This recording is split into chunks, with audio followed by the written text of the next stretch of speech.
Light gives light, to light discover, ad infinitum. St. Louis, Missouri Territory, North America, April 10th, AD 1818. To all the world I declare the earth is hollow and inhabitable within, containing a number of solid concentric spheres, one within the other, and that it is open at the poles 12 or 16 degrees. I pledge my life in support of this truth and am ready to explore the hollow if the world will support and aid me in the undertaking. John Cleves Sims, Jr., of Ohio, late Captain of Infantry. I have ready for the press a treatise on the principles of matter, wherein I show proofs of the above positions, account for various phenomena, and disclose Dr. Darwin's golden secret. My terms are the patronage of this and the new worlds. I dedicate to my wife and her 10 children. I select Dr. S.L. Mitchell, Sir H. Davy, and Baron Alexis de Humboldt as my protectors. I ask 100 brave companions, well equipped to start from Siberia in the fall season with reindeer and sleighs on the frozen sea. I engage we find warm and rich land, stocked with thrifty vegetables and animals, if not men, on reaching 1 degree northward of latitude 82. We will return in the succeeding spring.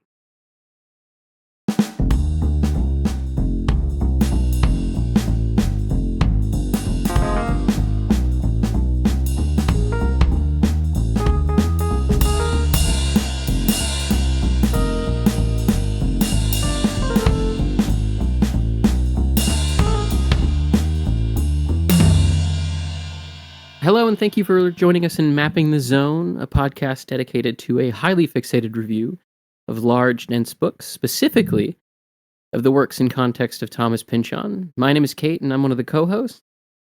My name is Cody. I'm Will. And I'm Luke. And today we're going to be discussing chapters 30 through 31 of Against the Day, which comprises the conclusion, at long last, of the Iceland Spar segment of this book. And so, I usually only have one question, but this time I'm going to have two. But first, Luke, do you have a summary prepared for us? Yeah, for sure. So the Chums of Chance are in New York City for ground leave. However, their superiors are still constantly in contact with them. This contact takes many forms, one of which is a street urchin who mentions a time machine. This offhand statement stuns the Chums, so they chase down the street urchin and force him to give them more information. This information leads Darby and Chick to a sort of bordello in NYC's Tenderloin district where they meet Plug, who guides them across the city to Dr. Zoot, the owner of the time machine. The time machine itself does not look very impressive, which Darby and Chick remark upon, thus leading Dr. Zoot to offer them a half-price trip to the future. They take him up on his offer and are transported forwards in time, supposedly, where they see a large stampeding herd built of both humans and horses, also some kind of beast or missile or catastrophe. The boys are saved from getting stuck in the future by Dr. Zoot, who wields a long hook that grabs them and thrusts them back into reality. They then accost Dr. Zoot, who admits that he bought the time machine used at a time travel convention put on by Candlebrow University. Dr. Zoot gives them the name of the man he bought the time machine from, but warns them about how dangerous the seller and his accomplices are. The Chums, of course, find themselves at Candlebrow U, which features an ever-changing campus. The university was originally funded by the invention of smegmo, an edible fat substitute. Our boys argue at their nightly meeting, then we get more info about how the university is run. Next, the chums sit down for a meal and continue arguing, although this time it may be for the benefit of any and all ladies present. The boys join Professor Vanderjuice at the local dump, where they look through a panoply of time travel machines but cannot find a twin to the one Darby and Chick used in the previous chapter. They decide to go to the Ball in Hand, a local pub where Dr. Zoot first acquired his time machine. Although before they reach the pub, there is an extensive meditation on the consequences of time travel for the students of Candlebrow U. Once they actually get to the Ball in Hand, they discover a raucous scene. A man approaches them and states that they must be looking for Alonzo Meatman. Upon questioning, the man disappears, so the chums decide to leave before they themselves are made to disappear. Chick, despite the protestations of some of the other chums, requests to be left alone at the pub, so the others leave and Chick sees the man reappear. They then begin to converse, and he reveals that he's actually Alonzo Meatman. Alonzo regales Chick with the story of the first international conference on time travel, a conference that featured a lot of bickering and conflict. Alonzo and Chick have an odd conversation, then Alonzo leads Chick to an abandoned area of town where they meet Mr. Ace. Mr. Ace is the leader of a band of time refugees. Him and his cohort have gone backwards in time in protest of capitalism's future draining of the world's resources.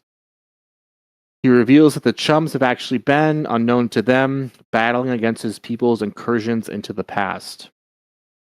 Chick rejoins his chum brethren and updates them on what he has found. The boys then discuss the implication of Chick's discovery. Chick and Miles meet with Mr. Ace, and Miles is struck down by tears. He sees through Mr. Ace and knows that Mr. Ace does not have the chums' best interests at heart. Indeed, Mr. Ace's people have apparently infiltrated the Chums of Chance organization and have destabilized it by giving some of the chums the idea that they can return to their youth. Next, for whatever reason, it is revealed that in the future, the chums will remember their time at Candlebrow U, not as visitors but as music students. Alonzo, now a fellow music student, goes missing, but the chums and others sing a song about it, of course. The chums find themselves questioning the nature of their existences and whether or not they are actually music students and former chums, or if the chums were just in a book that they once read. But the chums eventually find their way back to the inconvenience and soon begin their preparations for their next mission, using the Svinchuno itinerary to find Shambhala. To find Shambhala, however, the chums will have to use vehicles that are sort of an underground or under sand submarine. Next, the boys depart Candlebrow U and head towards their mission. They are watched as they ascend and fly off by Alonzo. Thank you, Luke. So, like I had mentioned, I have two questions this time. Normally, I just ask the question, what did you think of these chapters? But this time I'm going to ask that question in addition to, without exhaustive detail, because obviously we're going to have a whole wrap-up episode for this chunk of the book. But what did you think of this chunk of the book in general? So to answer the first of those questions, I like chapter 30. I think chapter 31 is probably my favorite chapter in the book up to this point. It is a real showcase of what Pynchon is capable of as a sheer storyteller. It might not be packed with the dense historical references and obscure details and kind of language necessarily, I guess, that people expect from him, but it shows what he's capable of doing just as a storyteller and his ability to make a compelling narrative. Filled with absolute like postmodern insanity. Yes, what it is. This is like chapter 31 feels like if Pynchon wrote a Muppet movie, and I'm 100% here for it. I was telling my wife this morning, like, if there was a chapter of the book that I felt I could give someone who's not read it before and is afraid of like the sheer size of it, I would give him chapter 31 just because it's not really spoiling anything major. It's hitting on a lot of the thematics. It's funny as hell, and it has there's a good hook in there. The whole scene towards the end of chapter 31, the kind of revelation of the other people that they're seeing and all that. It's a great distillation of everything I love about this book up to this point. And granted, it's only the chums, and there's not really we don't get the Frank and Webb and Reef and Kit and all that kind of stuff that I also love about this book. But this chapter just reminds me why I adore this book so much. As far as the entirety of part 2, I do love it. It is I don't want to get ahead of myself because I know you haven't read the book, and there's probably people who are listening along and have finished the book. I like part 2 more than I like part 1. I'll just say that. I think there's a lot of it really kicks a lot of things into gear. Part 1 is great table setting, but part 2 is really where we start to understand the themes, the characters. Pynchon really starts to play with the motifs and the tropes of certain the genres that he's working in. So it really kind of ramps everything up, and it's really, I think part 2 is where the book really grabs a hold of you as a reader. And at that point, if you're not really 100% into it, I think that is the turning point where you will get really into it. Kind of like with Mason and Dixon. That first part of it is good. It's table setting. It does what it needs to do, and then it hooks you in with part 2. Yeah, I think so I agree with you on chapter 31. I think that for my money, that's definitely the chapter that I've enjoyed the most out of any of them so far. And it is because it feels like a real, I don't want to use the word synthesis because obviously it isn't putting together all of the things that we have went through up until this point, but it does really feel like a big narrative moment that you've been working towards for a significant amount of time. Mm-hmm. And my reasons for that maybe are related to the conspiracy corner theory I have on who the intruders are, but it was something that, like, throughout chapter 31, especially from the time that they met the intruders to the end of the chapter, my mind was just kind of like blown to a million pieces in a very fundamental way. Chapter 30 is basically like a vestigial organ of chapter 31. Yeah. It's really short. It's just there seemingly to introduce where the Chums of Chance need to go and why. And so in that sense it works, but this whole portion, I would say, has been my favorite portion of the book up until this point. I also didn't have to do like a gigantic Wikipedia rabbit hole on anything, which is pretty cool. It felt like I was just able to enjoy the closure of the narrative through the second portion of the book. And in terms of my feelings on the second portion of the book, like, I think the biggest thing is that I'm glad it's done, and I don't say that in the sense that, like, I disliked it. It feels like the second portion of the book, and I could be wrong. It could be that every single section of the book from here on out has as much historical reference and table setting and research as this one does. But it really feels like from where we started, both narratively and historically, at the beginning of the portion to now, that having that sense of completion and closure really makes it feel like I understand, after all the research and all of the additional reading I've done, the period of history that we are in. Like, yeah. I get it. I know the struggles of multiple continents. I know the struggles of multiple families that are specific to the text itself. I know the political movements, the sort of military yearnings and maneuverings around one another. I get all of that.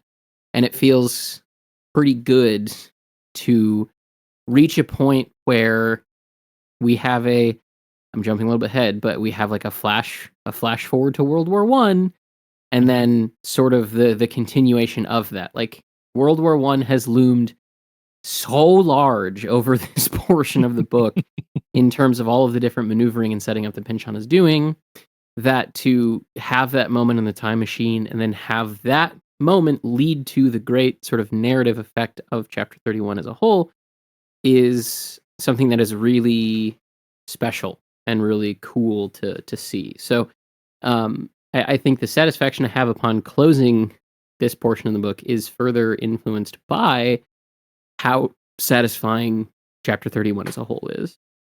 Yeah. I will say though, if I have to read the word smegmo one more time, I might literally vomit in my mouth. Yeah, it's pretty bad. It's Yeah, I can't help but agree about chapter 31. I might have even said back when we were recording The Crying of Lot 49 or something, mentioning loving this chapter, because it's just incredible. I mean, I would dispute one thing with you, Cody, and one thing only. That I think that this is him at his peak as far as the use of language. Like the cadence, the meter yeah. is crazy. No, I agree. I think what I mean is it's not his there's not so much the wall of text kind of Sure, stuff that people yeah. expect from him, the overly verbose language. It Yeah, is it's not very showing well off. written. Yeah, exactly. Yeah, and that's kind of what the most impressive thing about it is. Like, if you read it out loud, you will hear these incredibly intricate patterns of rhyme and rhythm that aren't there when you just scan it on the page. But at the same time, if you're scanning it on the page, you're also getting the fun kind of like the thing that's usually left in the domain of poetry of just like the pleasant, in the not quite rhymes, the similar digraphs and other use of letters in words, just nice. And 30, I don't know, it's interesting. It is almost like a vestigial growth, but it's like a vestigial growth the way I read it, in that it's like it's it's saying, hey, these guys are starting to get a little bit annoying, right? Or if not annoying, they're starting to repeat themselves a few times over, right? It's one thing to have characters be consistent across different scenes and different arcs of their story, but it's entirely different when they are doing the same things over and over again, when they are saying the same things, they're interacting the same ways, and there's some like lampshading of that in chapter 30, which then the way chapter 31 takes you through the kind of existential terror that the chums experience, I think is kind of like it's one of those like be careful what you ask for reader moments. Mm-hmm. And I appreciate it in that very like I don't know, the first time I read this chapter 31, I bawled my eyes out immediately after thinking in chapter 30, okay, yes, all right, thank you, we're having the exact same interaction between Lindsay and Darby again. Okay, thank you, they're running into weird people. I like the weird is fun, but it's the same kind of weird and it's doing the same kind of thing. What's going on here? And then it suddenly doesn't stagnate at all for a very long time. I love it. Love it a lot. And when it comes to the second part as a whole, I've got kind of, I don't know, it sounds like maybe an odd opinion, because I can see the big picture reasons why part 1 and part 2 are different, and like in a plot way, plot, I guess, is a strange way to put it, but in a historical plot kind of way. 1 and 2 are divided by widespread electrification and the remote telegraph, right? That changed everything for every character. However, like the characters they're still all following the same inclinations and same causes from the beginning of the book, I feel. And spoilers, that starts to change going forward. Or at least we changed settings so much that I at least missed the similarity. So it's kind of odd. I don't feel like part 2 is all that much of a part, except in that very broad strokes fashion and the obvious like hyperfixation on Iceland Spar, which I would not say is to its credit. But I like a lot of the chapters. I think a lot of the stuff in the part is good. It's from if I'm gonna look at it from a broad strokes formal thing, I really can't help but question why it is what it is. But I'm sure it's there. I just haven't seen it. I agree completely on the fixation of Iceland Spar part of it, especially especially towards the end. It's like, I got it. Yeah. Yeah, so I guess I'm the odd one out here because I mean I like chapter 31 a good amount. I probably prefer chapter 30 in some ways. Where 31, I mean, there's some really good stuff in there. The prose is amazing. You know, Will pointed out some of the details about the prose that makes it a strong chapter. It's probably not my favorite. I mean, it's definitely not my favorite so far. That's more just because I've enjoyed other parts more. I got a little lost in the sauce, I guess, with chapter 31 at times. Where I enjoyed it, it's just it was kind of, I did feel like it. I don't. All the words I'm coming up with are negative, but I don't necessarily would mean them in a negative way. But like, it's kind of aimless, kind of meandering in some ways to me, at least. Where it doesn't, like there's large sections of it that don't seem to move the plot forward very much. That being said, I mean that this book is not necessarily like a super plot heavy book, and the plot of this book is not what's going to keep you reading or keep you coming back to this book necessarily. But yeah, I mean, I probably, yeah, like I said, I prefer chapter 30. Chapter 30, I like the stuff about New York City. As kind of annoying as the New York accents were, I spent the first like 12, 13 years of my life in upstate New York, so it did kind of return me to my youth in some ways in an enjoyable way. And I'm a sucker for time travel in general. So both of these chapters I enjoyed. I wouldn't say I didn't enjoy chapter 31 at all.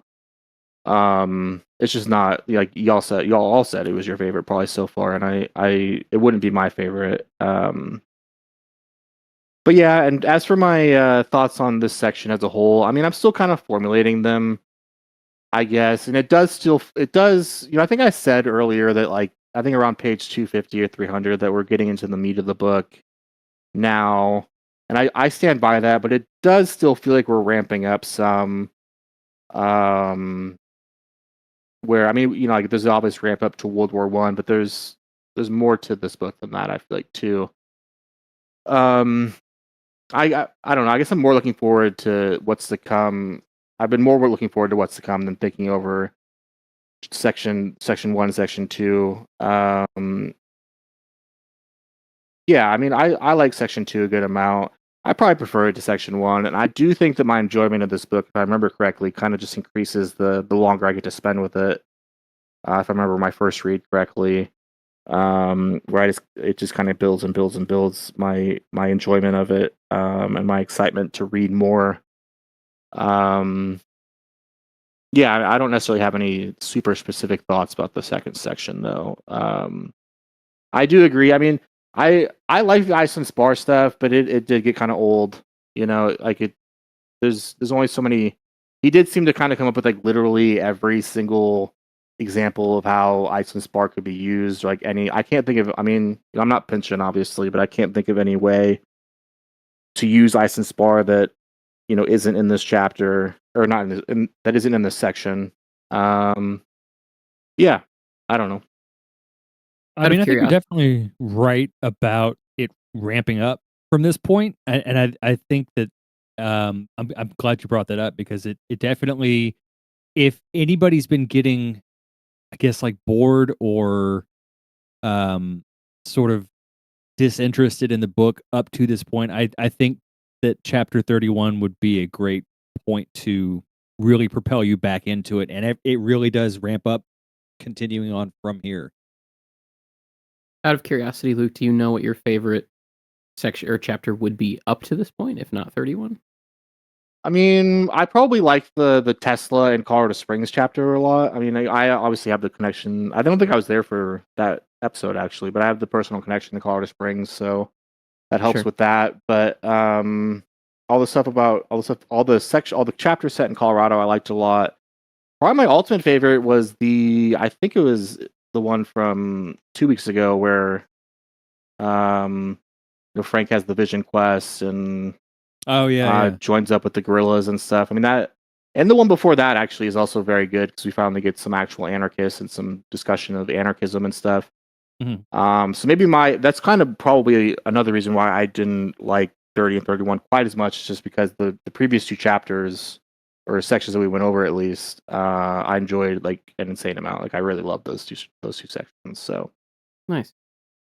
So, without further ado, let's jump into chapter 30, which opens up with the Chums of Chance receiving a few weeks of ground leave, this time in New York, where they've landed their balloon over Central Park. They're still receiving kind of strange messages from whoever the sort of overarching organization that controls their movements is still in operation, still sending them messages, still basically pushing them and pulling them into the different places where they may need to go. And one night, they run into the Dickensian street urchin nature of some of the stuff in chapter 30 is very odd. Especially because like it's interesting that you say that it brought up your experiences in New York, because like for some reason in my head all of this dialect is almost read with like a Cockney accent as opposed to kind of, I guess, what the stereotypical like New York tough guy accent is. But they pay the child with a $50 from the 1893 Expo, and the child that they run into remarks that that's a 10-year-old coin. So this is once again setting us still in 1903. We've been in 1903 for quite a long time. But from there is a reference to a time machine, the first of many over the course of these two chapters, where the child, in response to receiving this coin, basically says like, "Oh, what do you want me to use a time machine to go back and use it?"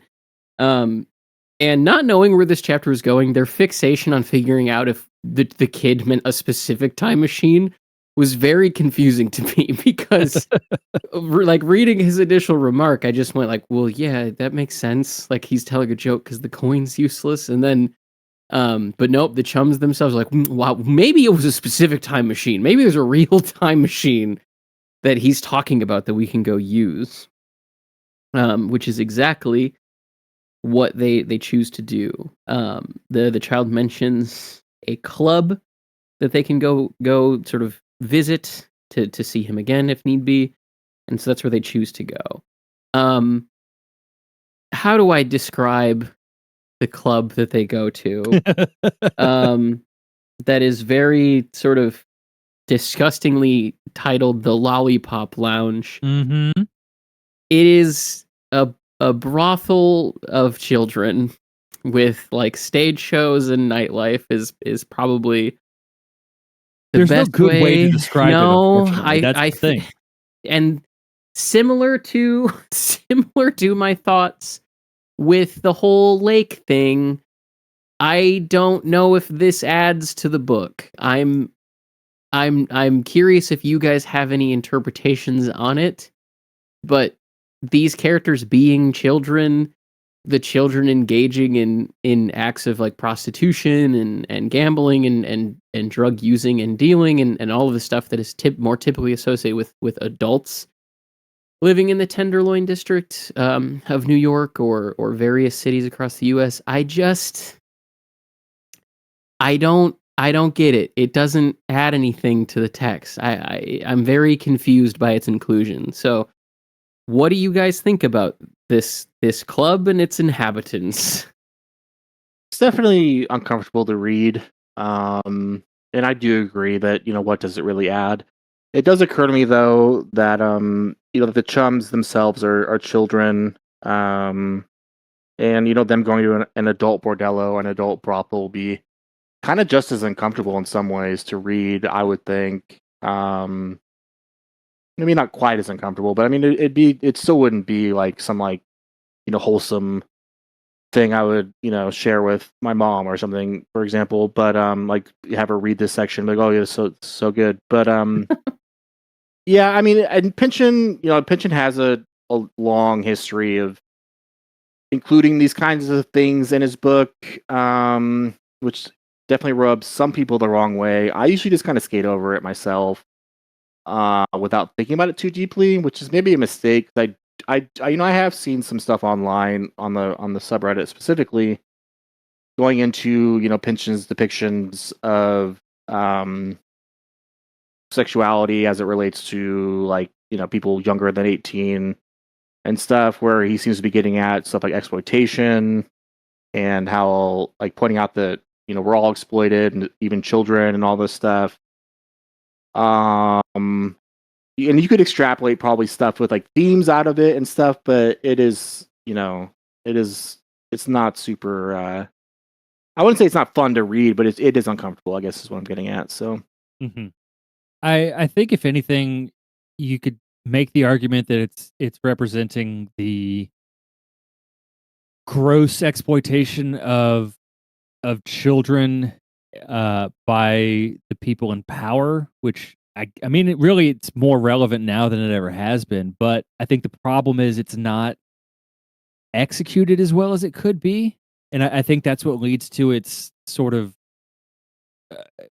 inability to be defined, or inability for its importance to the story to be defined. I I would like to think that everything an author does is done to serve the story, no matter how trivial it may seem to the reader. But Mhm. eh, I mean, beyond surface level reading of it as, people in power do gross things, and here's an example of it. It doesn't do enough to justify its inclusion, I think. So it's one of those things where it's just kind of baffling that it's in there when it could have just been, hinted at or alluded to rather than explicit, not so much explicitly, I guess, but the detail in which it's presented, could have been scaled back significantly and just left at like, oh yeah, this brothel's gross. There's all kinds of shady shit going on. Anyways, on to the next part of the plot. Mm-hmm. So I beg to differ with all of y'all, to be honest. I've got a few different reasons for that. Perhaps, strangely enough, primarily, this goes back to the accent thing. What it specifically read as to me was neither a Cockney accent nor a whatever the hell an authentic newsboy's accent would have actually been, because we don't have much recorded sample of their voice. I mean, we have enough to know, but it's not as consistent as the stereotypes. What it is, though, a dead ringer for in my mental ear is Christian Bale's New York accent in the seminal Disney musical classic Newsies, in which Holy shit. A union of newsboys is depicted both as heroic and morally upright and virtuous, in a horrible flop of a movie. Hey, And I was forced to watch that in elementary school. You can't call that a flop. okay, I was Had to forced have to been watch that in high school. Damn. I don't understand why. Ah, But I get, for the people who love it, I understand why you love it. I'm not criticizing you. Everyone else can state their case if they disagree. But I would not be surprised at all that Thomas Pynchon, man who hates Disney with a passion, who is writing a book set in the early 20th century, wouldn't have heard about or seen Newsies and said, well, this is fucking ghastly. This is ghoulish, the way that it exploits the story of these very exploited children who were not like these perfect little angels. They weren't adorable little street urchins from a Dickens book. They were kids who were forced to act like adults because they were orphans in a society that didn't care about them, and they acted like adults. And the thing is, I think another aspect of this is you got to think about Pynchon writing with regard to the public perception of his own work. And Gravity's Rainbow does a lot to talk about the exploitation of children by them, and how that, is not limited to economic exploitation. Mm-hmm.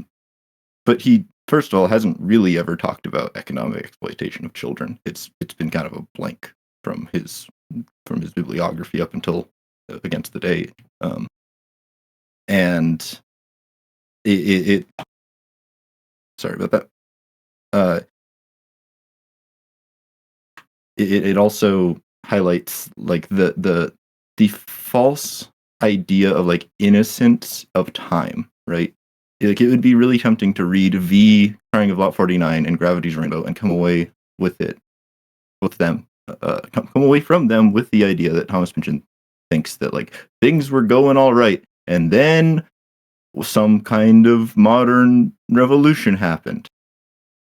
But then in Mason and Dixon, he has the Froome sisters as kind of a symbol of the way that, like, youth has always been, sexually active. The 60s were not special for that. Mm-hmm.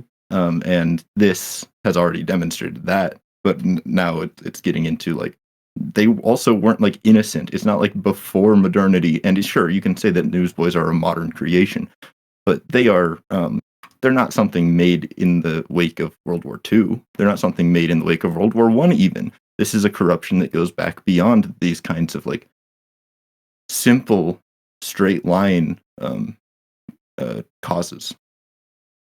And finally, I do think that there's a decent bit of depth to the contrast between the Chums of Chance and the Newsboys and a brothel, because, like, we have these great symbols of kind of the banality of evil being dressed up as boyhood heroics, of childish, hijinks, of going on an adventure, when all they're really doing is continuing to reinforce the status quo. And on the exact opposite of the spectrum, you have these perfidious, ridiculous, but, like, entirely serious people in the Newsboys who live their lives exactly like normal adults, who are also just doing the normal labor in this capitalist society of distributing the propaganda. Like, they're doing the same things. It doesn't matter how much less sex one of them is doing. Mm-hmm. I'm sorry that my sentences have been bad today, and they're not going to get better, but I think I've made my point. No, I do see what you're saying. Yeah, you bring up, I think, as good of an interpretation to that inclusion as I think anyone could. Yeah. From there, we're treated to a song, which is the first in quite a long time. So much so It's that, been a like, while. I kind of forgot about him. It's just been so nice to be songless. But either of the songs that are in these two chapters, I didn't really dislike either of them. But as they're singing along, they are eventually brought back to sort of their, for lack of a better term, contact from this world that they initially came in contact with at the beginning of the chapter. And in essence, this child says that there is indeed a machine. I can take you to it. I've taken other people to it. It seems as though up until now it has been used by some more, like, wealthy industrialists. J.P. Morgan is mentioned here, and just sort of generally the bourgeoisie is kind of indicted in these sections here. And then, as they're making their way towards the time machine, we are treated once again to the quote from Dante, "I am the way into the doleful city," which, if you remember, back in page 154, is the same quote that the inhabitants of New York chisel into an archway that commemorates the destroyer. So this is referencing something that happened a long time ago, but it does set where the Chums are very solidly, in the sense that we know that this is this city, the one where the destroyer came. It's clearly been rebuilt since then. But if those chapters, as we talked about back when we recorded that episode, I don't remember what chapter it is. If those kind of represent the advent of modernity and the destroyer coming as a capitalistic force and all the things we talked about there, that also does very much center what is on the other side of this tunnel, so to speak, that they're being taken to. what the time machine may represent. And so as they get closer, they begin to smell ozone, which, if you remember, is also brought up as something that they're smelling during the chapters where there's atmospheric disturbances and other sort of strange things that seem to be what the Chums of Chance, for a while anyway, were tasked with investigating. There was all of those different sort of air-to-air combat missions and things that they were wrapped up with, again, hundreds of pages ago.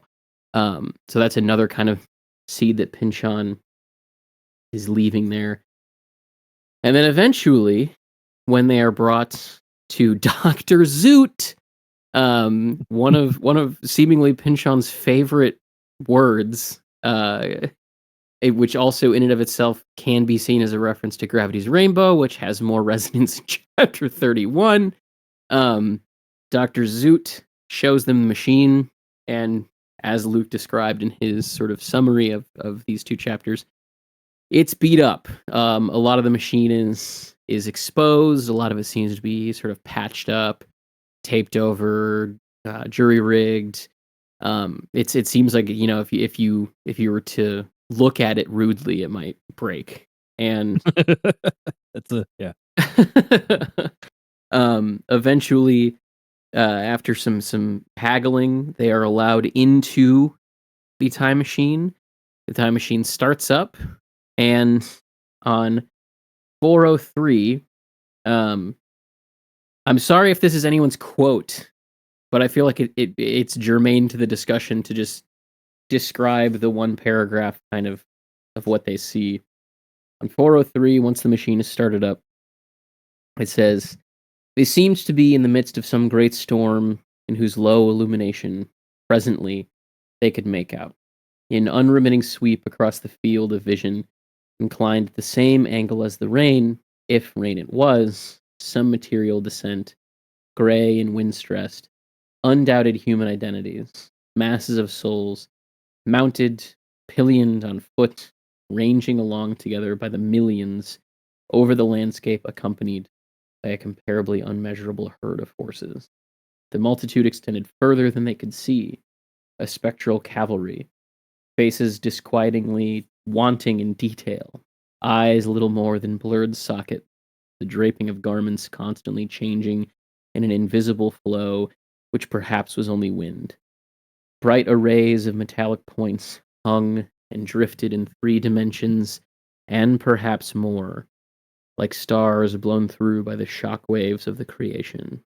Were those voices out there crying in pain? Sometimes it almost sounded like singing. Sometimes a word or two, in a language almost recognizable, came through, thus galloping in unceasing flow ever ahead, denied any further control over their fate. The disconsolate company were borne terribly over the edge of the visible world." Now, to me, that is very clearly sort of a vision of World War One. I don't think any of you are necessarily going to disagree with that, but I wanted to get your guys' take on what the two crew members of the Inconvenience see when given a trip in the time machine. I do have a little theory about that paragraph. I Okay. agree that it could very well be evocative of World War One. I don't want to discount that. I think that's in there, almost certainly. But it does occur to me that, you know, in the next chapter, I believe it's Mr. Ace talks about, like, you know, the world's resources being depleted and all of that kind of stuff with like that, which he never explicitly mentions climate change, and I don't believe this book ever gets into climate change. I could be wrong, but I don't really think so.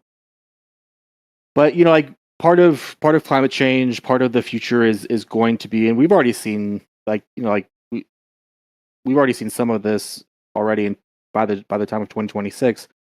Just a lot of like immigration, like masses of people having to move because of environmental factors. And it does occur to me, like, it's horses and people. Some of them are on the horses. Some of them are just walking, which, you know, could be a cavalry charge from World War One or something like that. But it could also be, you know, like the a vision of a future where oil is run out and people are having to, like, the Earth has been ravaged by climate change, and people are having to move from one place to the other, like without vehicles because of like how you're gonna. I guess we have electric cars now, but I think you get what I'm saying. Even with electric cars, like we charge like electric cars through the use of like burning, oil for electricity and stuff like that. I don't. I'm not saying that's like in there. I do feel like you could interpret it that way. Yeah, I don't. I think that's pretty much my theory. I mean, trying to look if there's any more like kind of details that would play into that, but that's what occurred to me earlier today whenever I was thinking over this section, that it could, just be related to the depletion of resources and people being forced basically to move. Well, I guess to me it seems like something a little bit weirder even than going forward and seeing something from World War One. Oh, It do almost tell. it almost it's not a concrete alternative, apologies. But it seems almost like they're like they have moved into some like in the pop culture kind of mode. I mean this word. It's like they've moved into another dimension where they are seeing the war come toward reality almost. It's kind of how it reads to Oh. me because everything is framed as ghostly. And sure, in the when it's stormy, like most of World War One was, at least most of the famous battles, especially the ones with the cavalry charges. There's going to be storm. It's overcast. It's hard to see, but I don't know. They're not going to seem like ghosts, really, are they? And then as they keep on going, they walk into a chamber. The chamber itself seems to be transported to this, or at the very least, they see a projection that is like this thing that seems like World War One, and then the walls fall away. It says.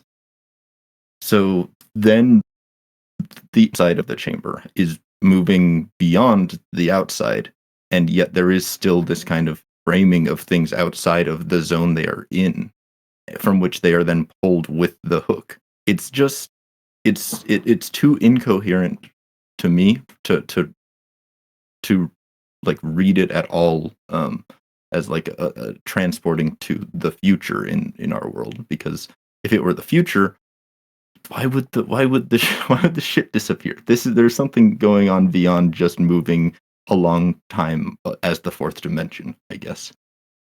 So you think it's almost like sort of the best thing that I can think of is like the portion of the wasteland where there's like the dead souls of troops killed in World War II crossing a bridge, where it's almost like those sort of something akin to that is like preparing to enter into World War One or something like that.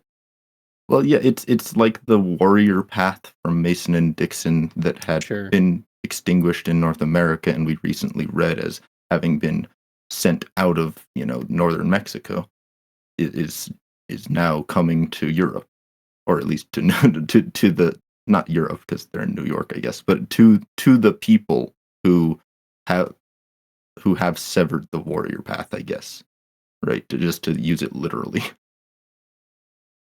Yeah, I like that idea. So they are, as you mentioned, Will, they're pulled out of it with a big hook, which adds a nice vaudeville sensibility to this chapter. And essentially, they are so unnerved, Chick and Darby, by what they saw that they need to figure out more, basically. And so they sort of harangue Dr. Zoot to tell them where he bought the time machine from. And eventually he gives up that he got it from Candlebrow U, where they have this regular time travelers convention. And so with that in mind, Chick and Darby go back to the chums, tell them what they saw, and the chums are ready to head out to Candlebrow and try and figure out as much as they can. As I mentioned at the top of the show, Chapter 30 is pretty much a vestigial organ on 31. Do we have any other thoughts on 30 that we want to provide before we move forward? I do just want to go back real quick to the fact that Dr. Zoot did purchase that time machine used, uh, which led to a really funny interaction where Darby, and you bought it used, Phil Darby? Pre-owned was how they put it. I love that part. That's just It is a great joke. At the very end of the chapter 2, his reference to the fact that they don't like going across water, and the obvious associations with like witches and vampires that carries with it is just like a real good sort of omen to set up the kind of people you're going to be interacting with as soon as you go over to Candlebrow. I really enjoyed personally the fact that Lindsay gets shit talked by more readers of the books, which is I think justified. But also, just I want to hop way back to the silver dollar or silver $half thing, and I think the joke there is actually that it is a $half coin. It was a commemorative $half coin, so it's they overpaid for it, but it's legal tender, and I think this was an actual thing when the original. It was either like the dollar coins or it was numerous like different points in history. The U.S. Mint had brought out these coins that were not the standard change coins, and so were all assumed to not be legal tender for anything, and so it caused all these issues during those like silver and gold arguments, because people are like, well, we can just mint silver coins. It's cheap enough to do that. That makes this a lot simpler. We don't have to have this like. We don't actually have to have the Federal Reserve if we mint silver coins. And then they tried to do it just to see how it would go. And then, well, this isn't a real coin. This is just one of those commemorative ones. Huh. In any case. Those coins, by the way, if anyone wants one, they're like $36. They're pretty cheap to acquire as far as antique coin collecting goes. That's like the weight of the silver. Yeah, pretty much. They're not really given much added value on top of their melt weight. Okay, so if we don't have anything else on 30, we'll go on to 31 here, which pretty much picks up exactly where we are headed, which is Candlebrow U. It just picks up sort of when they get there. I'm also just going to give a disclaimer that the pinch on wiki for chapter 31 blows. We've mentioned a couple times that did you like that one, Cody? That was good, yeah. We've mentioned a couple times that the pinch on wiki for this book in particular is like just a little strange. But chapter 31 in particular, man, there's a lot of back and forth and speculation. There's a lot of like incorrect page formatting too, as far as where the parts they're commenting on are attributed to. It's weird. It's almost surreal to go through. Yeah. You almost lose your sense of reality in the same way that the Chums of Chance do later on in the chapter. Like going into a fugue state. So that being said, there is a long discourse on the name of Candlebrow U that you can go read on the Pinch on Wiki, which, if I'm not mistaken, refers back to something from, again, like several hundred pages ago in terms of like a joke about a phallus. And it would appear as though the wiki is on the right track as far as why it may be named that, especially given that the sort of product that was invented there that is still sold to great amounts of revenue is literally called smegmo, which is disgusting every time it comes up.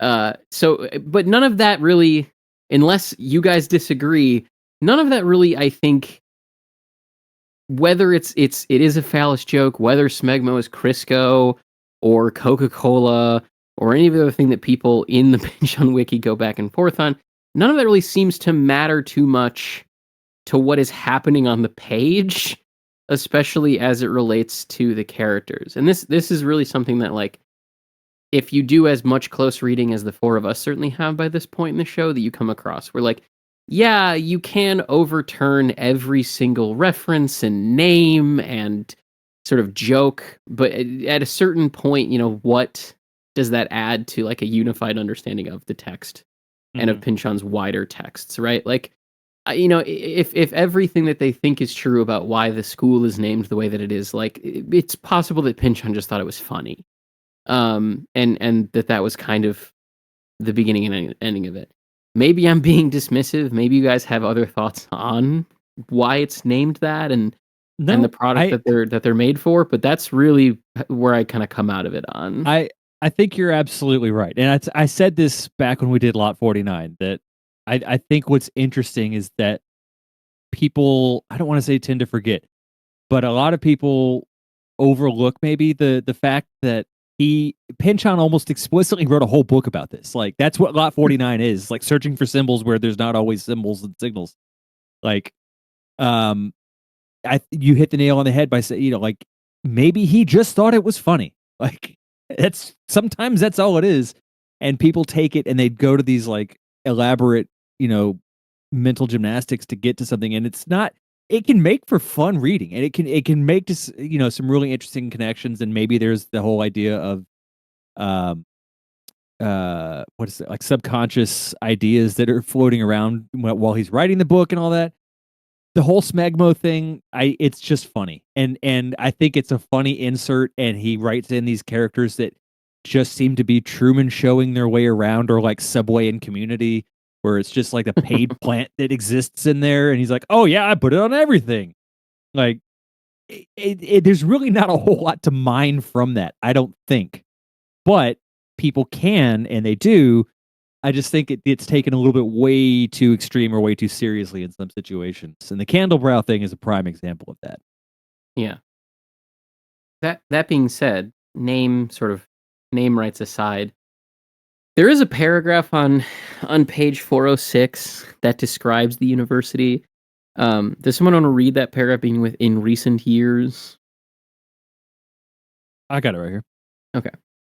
In recent years, the university had expanded well beyond the memories of older alumni who, returning, found Chicago-style ironwork and modern balloon framing among, even in place of, structures they remembered. Earlier masonry homages to European models, executed often as not by immigrants from university or cathedral towns on the elder continent. The West Gate, intended to frame equinoctial sunsets, still retained two flanking towers of rusticated stone and Gothical aspect, quaintly dwarfed now by the looming and more box-like dormitories just inside, and managing somehow, though not itself much older than a human generation, to present an aspect of terrible antiquity, evoking a remote age before the first European explorers, before the Plains Indians they had found here, before those whom the Indians remembered in their legends as giants and demigods. Okay. So for me, this was like a haunting paragraph because of what it evokes in the mind. I'm not gonna go on like a whole Epstein tangent, but the first thing I thought of after reading this paragraph was literally like the temple and the sundial on the island. Yeah. In terms of this fact that like Pynchon throughout this book and through his whole bibliography keeps exploring the creation of these sort of aspects that make up the capital T they, right? This is something that we've talked about probably more than anything else across all of the different episodes of this show that we've done.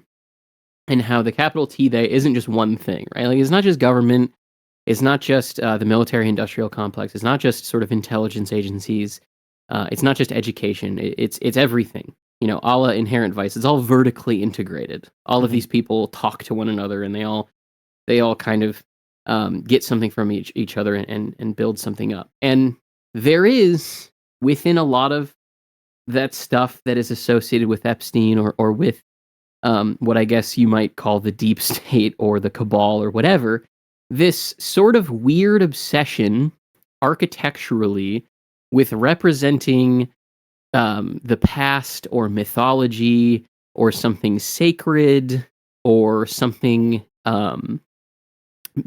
divine or beyond just sort of modernity, right? And the way that Pynchon describes the way the campus looks, which is very much obviously this campus is an extension of that capital T they in a way that an MIT or a Yale may be. In the way that he describes it, it perfectly captures that sinister slightly vague, but like sort of ancient leaning architecture that a lot of this weird stuff, like Epstein's Island, or like some of the, like Rothschild Mansion, or places like that really lean into. This idea that they're like artificially rusticating stone and metal pieces of the campus. And I'd never had somebody transpose that idea into words, but the way that Pynchon describes it does it so perfect. And the idea that it is like this modern structure that has all of the trappings of modern design and industry, but it is deliberately trying to call to mind something ancient or sacred. And in the case of that paragraph, going back even far beyond past like civilization as a whole to what the indigenous people used to, worship, right? And that is the same kind of thing that you do see show up in places like, again, the sundial on Little St. James or the temple on Little St. James that Epstein had. The temple on Little St. James, it was just painted. Like there wasn't actually brick that was giving the impression of that design. It's just, if you watch like the drone footage of it up close, it's just painted to look 3D. It's just a box. It's all that design is like fake. So to see that described in the way that he does here, it just like, I don't know, it just did something to me for about 10-15 minutes where I needed to like go take a walk and come back. Not necessarily much to say about the content of the chapter, but of the place setting. That like for me anyway, reading a quote like that and the way that he goes about describing it really tells me what I need to know about this institution and like what it represents and what the people here are kind of working towards. And it does kind of set the tone for the rest of the chapter in a way that I found very successful. Yeah. I'm going to date myself pretty badly here, but it that particular paragraph, I got the same kind of feeling that you did, but what it really made me think of was the old computer game Myst.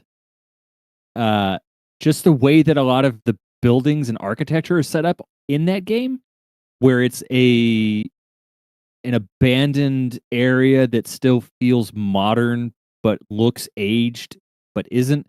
It's hard. I can't really describe it that well, but that was where my mind went. Was it made me think of being 10 years old and playing that game. Sure. And feeling that weird sort of like dislocation of like, I know this isn't a real place, but it feels real, but it's not, but it could be like that. Like finding ancient ruins in plain sight. It's a weird kind of jarring experience to be on. But he does such a good job in that paragraph of making you feel that kind of unsettling disturbance. Yeah, absolutely true. I would also be remiss if I didn't take a second to mention the phrase that they use before that paragraph, which is imam coeli, I think is how that's pronounced. This is a astrological term, and there is no consensus. I want to make that clear right away that among modern day astrologers as to what this actually is. Right, this phrase, what it might mean. But there are some Hellenistic astrologers from way back in Zeus times that did have a kind of definition for it. Essentially, it is a term that defines the cusp of the fourth house of somebody's astrological chart. I'm not going to explain all of that because that's just like a whole tangent that I don't think is necessarily necessary. But basically, all of the houses of astrology govern different parts of your kind of being or psyche. And the fourth house and the imam coeli that is the sort of cusp of it, according to these Hellenistic philosophers, is usually where your roots, foundations, beginnings, influence of homeland come from, or where you die. So one of the two. And that the imam coeli, or the cusp to the fourth house there, can be sort of the entrance to Hades. Now, in Against the Day, that makes a lot of sense to me because, of course, as we'll get to in this chapter, the chums of chance in a very significant way, maybe not literally, but in a spiritual way, if nothing else, do die, right? So the idea that in this chapter you're beginning with this kind of invocation of something that the Hellenistic philosophers believed was sort of the gates of the underworld, especially coming after they walk through a tunnel that literally has the Dante quote about entering the underworld on it, that these two things are very much connected to one another, that they're getting closer to the source of that evil, or to the source of that death. Mm-hmm. So just a random note to keep in mind as we go through. We already kind of mentioned that smegmo is a product that the university makes.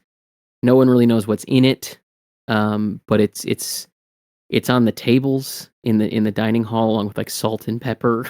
So it's a condiment of some kind. Yeah, it's something that is used in everything. And the kind of ruthlessness of the venture capitalistic Gandelbrow in hustling the smegmo trade is sort of what keeps the facilities running and keeps their sort of research departments invested in all of that. There is also a significant fixation with H.G. Wells in this chapter. For those of you who don't know, that has to do with his book, The Time Machine, which they will reference. The Time Machine, if you have not read it, it's not bad.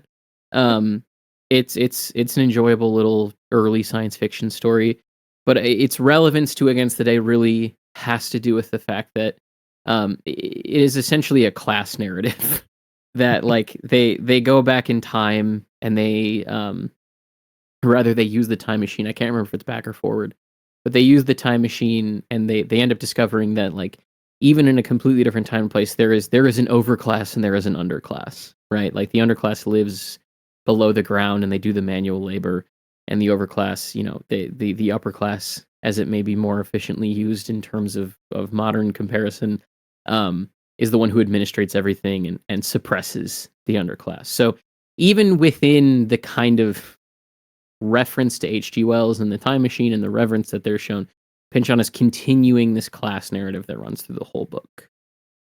Yeah, and just to jump in, I wanted to say that another like layer, I think, that connects to your read of Candlebrow U as an institution, is kind of in who H.G. Wells was. And that is to say, he was a novelist, a very popular novelist, and I think a journalist sometimes, and an essayist, and he wrote history books that were very well regarded and widely read at the time, and are now seen as major mistakes, big bad books in the world of history. And one of the aspects you left out of your summary of The Time Machine, which is not a criticism, I know it wasn't your point, but I think it might be part of why it's here, is that not only is it a class narrative, it's also it's almost like a proto-eugenic class narrative, talking about how this underclass, or how this overclass in our time, I believe, isolated themselves so much that they developed different traits as a species and diverged enough to become the underclass of the laborers who had been the underclass in the society that continued on from his time. And just what does it mean that this is what's inspired all these people? This man who that's how he views social evolution as happening. Mm-hmm. Yeah, no, that's an excellent addition, Will. So from the sort of introduction, we are sort of given a look inside the university and the fact that there is one of these time traveler conventions actively going on. So they've come to the university at the right time for what it is that they're doing. We again get some more details about like how their meal times are broken up and sort of the strange construction and the way in which people kind of ferry back and forth in the university. The whole university is very weird. And again, starting with a quote that kind of gives this impression of being on edge or being in a place that's not quite right. I think maybe uncanny is the best word to describe kind of what Cody was talking about in his experience with video games or coming into contact with buildings like this. That just the whole it really the entire time we're in the university up until the kind of narrative shift towards the end of the chapter, it just feels not quite right and sinister and weird. And that's a lot of what Pynchon is doing through these descriptions of how the university is laid out and the meals and kind of how people are talking. They clearly have like an obsession with time travel as a whole. Like they view being reminded of something through the scent of something as time travel, which, you know, it's a very Proustian idea. But obviously that is not, it's in and of itself time travel, no matter how much someone wants to claim it is nasotemporal transit. And there's a seminar on it, if you'd like, that's taking place over in Finney Hall tomorrow. Or do I mean the day before yesterday? Pynchon does engage in some sort of fun puns and jokes here, as far as the fact that the conference refuses to put a date on itself because that may interrupt time travelers from the future coming back to attend the conference. So there's also some still humor going through, even as this chapter mines some pretty sort of dark depths.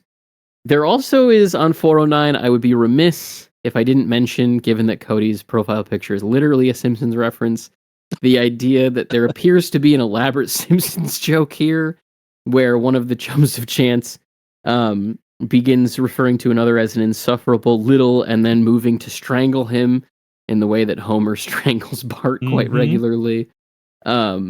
One of the most esoteric Simpsons references that I think I've possibly come across as of yet. And at that point, they move to the dump. And the dump is quite interesting because it's filled with different time travel equipment and time travel parts. And this is where we get like some fun references. The quote here on 409 is, it's just a whole junkyard full. Up and down the steeply pitched aisles of a ravine lay the picked-over hulks of failed time machines. Chronoclipses, Asimov transeculars, Tempomorph Q98s, broken, defective, scorched by catastrophic flares of misrouted energy, corroded often beyond recognition by unintended immersion in the terrible flow over which they had been designed and built, so hopefully to prevail. A strewn field of the conjecture, superstition, blind faith, and bad engineering, expressed in sheet aluminum, vulcanite, Huesler's alloy, bonzoline, electrum, lignum vitae, platinoid, magnalium, and Pakfong silver, much of it stripped away by scavengers over the years. Where was the safe harbor in time their pilots might have found, so allowing their craft to avoid such ignominious fates? So again, you know, there's a fun Isaac Asimov reference in there, but it is also clear that this is an institution obsessed with this one thing, right? This idea of creating a time machine. And of course, with Will's point about the time machine by H.G. Wells, you know, what is it that they're really obsessing about, right? Like, what is it that they're really working towards? Just in sort of an interesting detail. And as they continue to sort of search through this area, through the conference, we are reminded that who they're looking for is a contact that they might be able to make, who is mentioned by Dr. Zoot as what's his first name? His last name is Meat Man, but I forgot to write down. Alonzo. Yeah, Alonzo Meat Man. And that he can be found at a local tavern called the Ball in Hand, which is where the Chums of Chance head next. And then there's a long paragraph dedicated to the fact that, like, there may be some truth to this time travel business outside of the machine that the Chums interacted with, in terms of people actually coming back to the conference or disappearing from the conference. And so there's a lot of suggestion over that paragraph as they're making their way to the Ball in Hand, that there are these kind of strange apparitions that appear and disappear from the conference over the years, and that people sometimes wander off to engage in activities that are likely illicit, and suddenly they don't come back, and then maybe years later they do, but they look a little different. So again, just a lot of set dressing about like the obsession that this institution has with this idea of time travel, and that it isn't just for nothing. That there is a real science being applied here that they're using to kind of break the kind of wheel of history, so to speak. Which, if again we're looking at the different gravity's rainbow kind of illusions, there is something similar here, not in prose style, but similar here to the idea that, like, in Gravity's Rainbow, Slothrop and the rocket kind of break that idea of what is possible, or break that idea of sort of scientific inquiry into something that should be fantastical. So there's a lot of allusion to Gravity's Rainbow even before the more explicit stuff comes up at the end of this chapter. Mhm. Do we have any thoughts on that before they meet Man? The more I think about it, I mentioned at the top of the episode that chapter 31 felt like Pynchon had written a Muppet movie, and I still stand by that. It also feels very much like this is where, like, I can't help but think that the creators of Venture Brothers have read this book and built some of their characterizations around it, because this whole time machine symposium thing is such a Venture Brothers kind of thing where it's just like, this is a thing that exists and the people here are fucking crazy, but it's the real thing. It happens and people do but it's not as like glamorous as you know, books and movies would paint it to be. It's just a thing that happens, and it can be a thing that you could do for the right price, which doesn't necessarily have to be that much if you don't mind a shoddy machine to do it in. sold to you by a boy named Hank. Yeah, via Hank Co. The chums are very much just like Hank and Dean and Dermot. Like, it's just these like rapscallion kids who don't know much better, but they're doing the best they can. Yeah. What kind of changed in this, you know, we've only covered a few pages of this chapter so far, but in this last couple of pages, what's really ramped up is the kind of explicit reference to like metaphysical theories. Sure. I mean, if only just a big flagged one is you know, the line at the end of 409: as the years had gone by, Earth making its automorphic way around the sun again and yet again, the Candlebrow conferences had themselves converged to a form of eternal return, which is, you know, it's a pun on Nietzsche's eternal return, and it's a pun that I don't think is worth digging into right now, because I don't think it has all that much relevance, but it's there, and there are a lot of other ones that have relevance that picks up from here going forward. Mm-hmm. I like seeing it slowly ramp. We do also get a reference to a place in town called Sims Street, which, again, there's some fighting about it in the Pynchon wiki, but it seems pretty obvious to me that this is a reference to a real-life historical figure named John Cleves Sims Jr., and this really just like harkens back to the insanity of the 1800s, that a guy who was an army officer could one day just release a pamphlet that said that the earth was hollow, and then people would take it seriously. Like, if you go and look up his Wikipedia page, there are like drawings of his models from Harper's Magazine. Like, you could just come out and be like, yeah, you know, the earth's hollow, and then people would be like, tell me more. Swell idea. But it would appear as though the importance of Sims comes with the fact that his hollow earth seems to describe the same one that Pynchon does, with the idea that there are these holes that you can enter through at the top and bottom poles of the planet.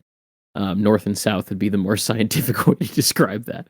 And that you can travel through it, and that there is the ability to actually live on the inside. So it seems clear that like Pynchon's model of the hollow earth probably comes from this particular figure of history. What I do find interesting, though, for a connection to this book specifically, is that his pamphlet begins with the quote, "Light gives light, to light discover, ad infinitum," which is not necessarily the same quote, but not necessarily dissimilar from the epigraph of this book, which is, "It's always night or we wouldn't need light." So they're both kind of describing two halves of a similar coin in my mind. So just again, like an interesting historical connection that exists there. Once they get into the ball in hand, they are accosted by a mysterious stranger who seems to be tripping on something. And when I say accosted, they ask a guy a regular question and then he freaks out. And runs away. In a very funny exchange. And then, failing to find any other clues for their ultimate goal, they leave the bar, and Chick puts forth a let's see, what does he call it here? Scientific officer's discretionary. Yeah, an SOD clause. Where he essentially says that like something is not right here. Something has changed here. He says our operating altitude and the presence of unknown volcanic gases may have affected my judgment then, but this time I mean to remain on the ground with no dimensional issues. So there is some sort of dispute he'd like to put forth towards their mission at hand. And while they debate what that is, it doesn't seem like he actually says what his sort of chit that he submits is arguing. But it doesn't really matter because when as he waits for their kind of deliberations, it turns out that the mysterious stranger who ran from them only a moment ago was the person that they were looking for. And so he approaches him in the bar, and he basically says, I just had to make sure that like you were cool. This is basically what he suggests before he takes ultimately just him alone, but the chums to what they're looking for. So he passes Chick passes Meat Man's test. We do also get a good reference back to Mason and Dixon here of the question, or the Zen koan. Does a dog possess the Buddha nature? Just some fun Pugnac stuff that exists on the page there. And from here, we are given a bit more detail again on the actual conference itself. We get a reference to a couple of people where it says Niels Bohr was there, Ernst Mach, young Einstein, Dr. Spengler, Mr. Wells himself, Professor J.M.E. McTaggart of Cambridge, England dropped by to give a brief address, dismissing altogether the existence of time as really too ridiculous to consider, regardless of its status as a believed-in phenomenon. Those are all real people who, in some way, dealt with like time in a sort of research capacity or something in their career.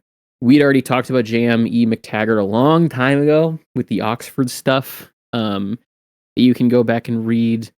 And obviously, Wells is self-explanatory. The other people, if I'm not mistaken, they're all just physicists who dealt with time in some regard in terms of their research. I think so. I mean, Niels Bohr is much more like significant in the world of atomic physics and laying down the foundations of particle physics. Ernst Mach, a lot to do with fluid dynamics, but both of those are definitely things that have relevance to the concept of time travel and time as an ontological force. So yeah, definitely not. They're not outside the realm of science. Yeah. So this it's also further undergirding the fact that like, as silly as all of this is, like real people show up to it, right? Well, like 1 second, I did brush over Spengler. Oh, Let me just clarify real quick. That's who I think it is. Yeah. Okay.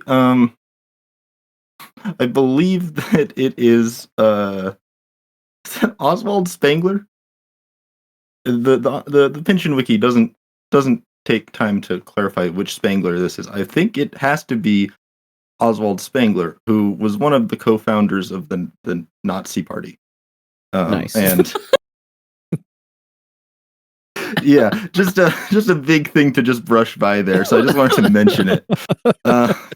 He was one of those people who had ambitions of being a polymath, and frankly, indisputably he was a polymath in exactly the way that like Gravity's Rainbow gets at why, science and rational philosophy are not necessarily pro-social. Um, yeah, I mean, like he had a lot of very strange ideas.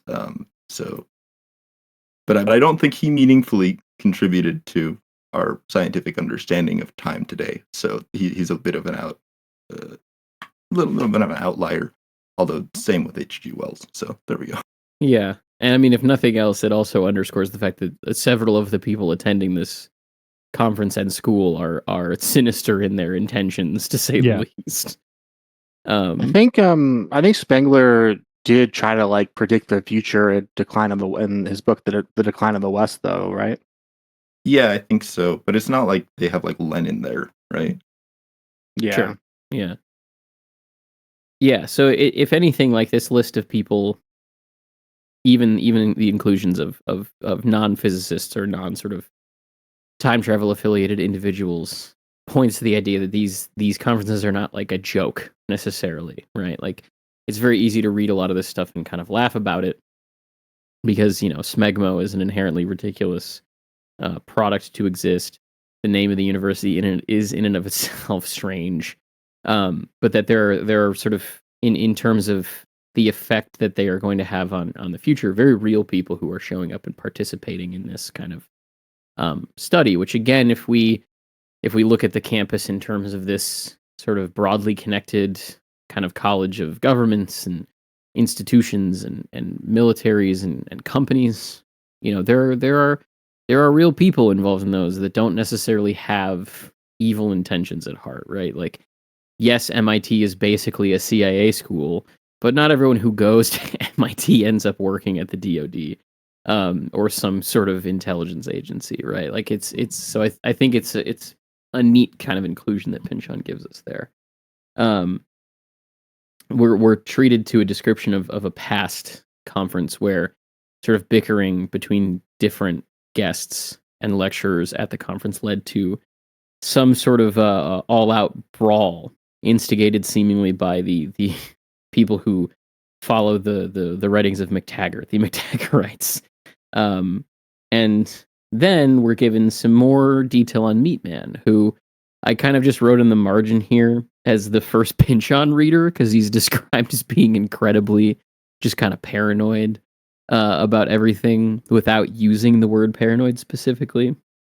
There's a fun reference here that Chick makes where it says that he's classically what a homeopathist would call the lycopodium type. If you look up what this is and what it was used for, it was to treat like lack of confidence or fear more broadly.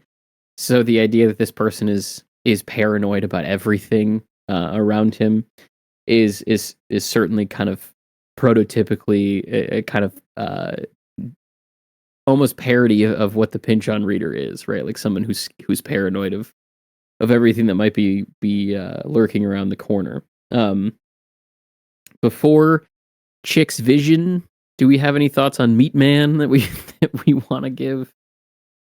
Frankly, he at this point in the chapter, not so much. For me, he's still just kind of like a plot device almost. He is in short order going to become more than that. But I think as far as it goes, he's just kind of like the he's as much an ultra Pynchonian character as like Big Bodine.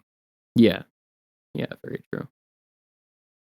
So then, does someone want to read Chick's vision here on 413? Chick had a momentary vision of a ship's passageway. Chick had a momentary vision of a ship's passageway somewhere, perhaps inside a giant airship of the future, crowded with resurrected bodies of all ages, dazed smiles, and tangled bare limbs, a throng of visitors newly arrived from all periods of the past 2 millennia, who must somehow be fed, clothed, sheltered, and explained to, not to mention away, an administrative nightmare largely fallen to him to resolve. He had a kind of newfangled speaking trumpet in his hand. Has it come to this? His voice sounded unfamiliar to him. He could think of nothing further to say. They were all watching him, expecting something. What do we think of Chick's vision that he had? It makes me recall the scene can't remember how much earlier it was, when, and I can't remember which one of them it was, but when one of the boys, I want to say it was Miles, was essentially having a similar situation on board the Inconvenience, where he was kind of getting these bizarre disassociative kind of fugue states that were happening, where he was seeing himself at another time doing something. And I think at the time we talked about that, I connected it to his um, being engaged with the electrical systems that are on board the Inconvenience. But this is obviously kind of removed from that and is a different character. It definitely seems to imply that there is some kind of um, connection going on to a parallel or at least alternate universe in which they're able to connect. Yeah, it's on top of like because there's definitely the similarity with Miles is kind of lack of grounding in our reality. But I don't. It almost feels like it's Alonzo Meatman kind of like making Chick feel that, like Yeah, it's being given to right. him. And With to me, his mention of the other promise made so long ago. yeah. And so I read it as like this is the higher dimensional version of Kit being pulled out of his home to go study at Yale. This is a bunch of technical people going to a technical school, and sure, they're only there for a conference, but they're all there and they're engaging in the conference, doing academic conversation, if nothing else. And also, as you kind of alluded to earlier, with the scene where the smegmo is introduced with all those flirtatious gals run around this co-ed campus. Mm-hmm. They're engaging in student life, even if they're only there for a few weeks and not enrolled. And so this is someone who is from all those people at Candlebrow. Sure, they're working on it, and a lot of them might be getting closer to it. A lot of the people who are coming in and out are definitely time travelers, but the institution isn't doing time travel. They're focusing in little bits and pieces. They're focusing in on how your smell affects your sense of time, and what does that have to do with physics? They're focusing in on the details, and sure, they might eventually bring it all together, but that's not what it's about. It's about this Yeah. big thing that we're in on, and you're important. You get to be, here's a free ticket to this special place where you don't have to be this weird boy man. You don't have to be in this, you can be, if you want to read it cynically, on top of the pecking pile. But you can also read it as you can be someone who's welcoming people into a better world. Don't you want to be important like that? Don't you want to join us? Yeah, I can't add Yeah. anything to that. Yeah, so after kind of looking through there's a few different details in that paragraph that make me think of the afterlife in heaven. The word resurrected is used, and then the phrase, a throng of visitors newly arrived from all periods of the past 2 millennia. The 2 millennia thing, it's obviously, like the 2,000 years ago. It's not exactly because, it's 1903, so it's more like a millennia, 9 centuries, but that would be around the time whenever Jesus died on the cross, which would, we don't need to get into the weeds of this, but I've always kind of wondered, especially when I used to be a Christian, if Jesus died for our sins, like if like everyone's future sins, and did he die for everyone's sins before he was alive? And I used to like kind of, I don't know if that makes sense, but it was a question, I may not phrasing it correctly, but it was a question that used to kind of bother me. And then I never heard a preacher. I asked a few different church, like maybe one or two church leaders and some friends and stuff about it. No one ever had a good answer for that. If people like born before Jesus was crucified, like actually go to heaven or not? Because like, I mean, what would they know? They're not themselves Jesus or God. But and then there's also the newfangled speaking trumpet, which is kind of angelic. I feel like angels are depicted using speaking trumpets, and trumpets a good amount. So those, I think, kind of three small details made me think of the afterlife in heaven. I'm not sure what that really, obviously this is all about time travel, so that doesn't seem to fit in with that. But those small details, to me at least, remind me of the afterlife and the Christian heaven, the Christian concept of heaven. As the minister in residence of the show, I can answer your question, but perhaps that's best done off air. Um, but I do have an answer. I have an answer for the question that you've asked several people who have not been able to answer for you. But you're correct, Luke, that there's a lot of resurrection of the dead, return of Jesus imagery within that paragraph.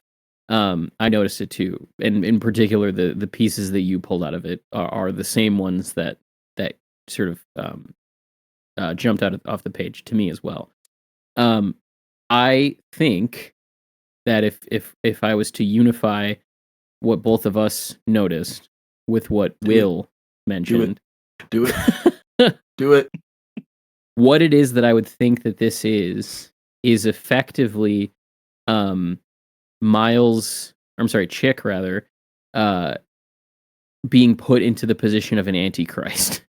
Where yes, there is this resurrection of the dead pointing towards, in this case, the university, right? Like this paragraph, this vision he has is very, is, to borrow another word that he uses, administrative, like dealing with where all of these people are going to go, what they're going to sell themselves out to study or to get a degree or whatever. But it is in service of something that is ultimately, as we've mentioned a couple different times, evil, right? And if you get into the real like weeds of resurrection and end times mythology, within a lot of different Christian sort of sects, there's this belief that there is going to be an antichrist that comes before Jesus and leads people astray, right? So like within this vision, this idea that and especially because this is kind of presaged by Meat Man saying like not everyone is going to be able to meet the people that I'm inviting you to meet. Like, you know, I'm really giving you like backdoor access here. We're really selecting you because you can be helpful. That he is basically setting Chick up to believe that he's going to play an important role, that he's going to do something very good. And at the end of the day, though, he is leading people into servitude to an institution that serves the 1% and serves the capital T they. And basically in the process of that, within this vision, is damning all of these people to hell. And of course, on the other side of the scene we're getting to, Miles basically says, like, if we work for these people, they're the enemy. We're like, they're gonna not be what we think they are. So I think that is the sort of connective tissue between these two ideas. That he's being placed in charge of newcomers to the university. And the religious imagery is really there to invoke the idea that he's leading them basically to their grave, as opposed to something that will save them. So I would like to take that same intersection of ideas and take it in the opposite direction. Okay. Not necessarily to say certainly not to say you're wrong. Actually, that's definitely not what I'm saying.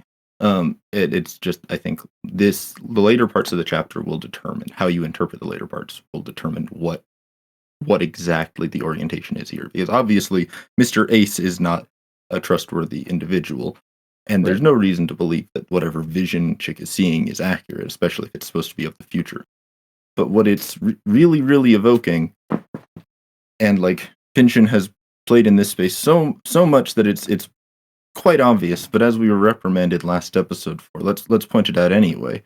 The kind of false, the idea of the preterite and the elect in the context of Calvinism, and the assumption of the Puritans and most Calvinists that those who are blessed in this life are also those who are elect.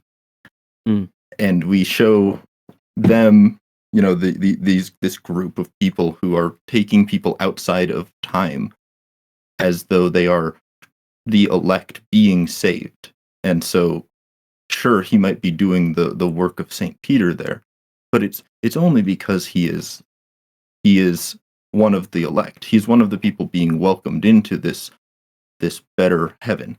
And in the same way that like material wealth, and I mean this from like a theological standpoint, material wealth and election versus preterition actually has no correlation. There's No, almost no way not at to all. like yeah, like you can make your way there, but only if you make some wild assertions about what certain things mean. And so Yeah.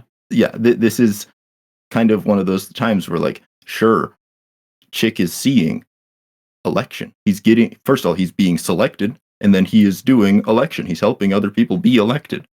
That's amazing. And in reality, this is not going to heaven. They're not being elected for heaven, perhaps, or maybe they are. Right. You know, I think it's a little more murky than No, you do. and I think that you're right. I think that where you end up, whether you have the same interpretation I do or not, does get determined by what you think of Mr. Ace and the intruders broadly. But yes, I think the association with the university is what tips me there. But I think you're absolutely correct, Will, in that what he's describing there is that sort of process of election post resurrection. And this is something that I could talk about for like 45 minutes because it's something I studied extensively in seminary, but we don't need to. But I think you're absolutely correct, Will, in that like it really does determine what you think, whether you think that he is an antichrist or a Christ figure in that vision is really determined what you think of the intruders in the institution and how all of those things link together. I think you're absolutely correct. So from there, with this incredibly strange vision, they decide to leave the ball in hand, and Alonzo begins to lead Chick out into the neighborhood that surrounds the campus and the city more proper. And eventually, they make their way into a neighborhood that is pretty explicitly described as being a less than respectable, quote unquote, part of town. Mm-hmm. And that this is sort of where they go because there's an idea of safety being there. In fact, the kind of paranoia that this particular character represents, as I kind of mentioned, he seems almost like the prototype of a Pishon reader.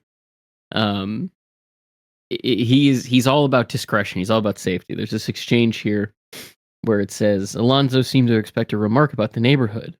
We don't want that much attention, see? Not just yet. When enough people find that they need us and start seeking us out, maybe then we'll move someplace bigger close to town. Meanwhile, discretion, Chick supposed. The youth's eternal face returned to its custom petulance. Hardly necessary. They're not afraid of anything this world may confront them with. You'll see.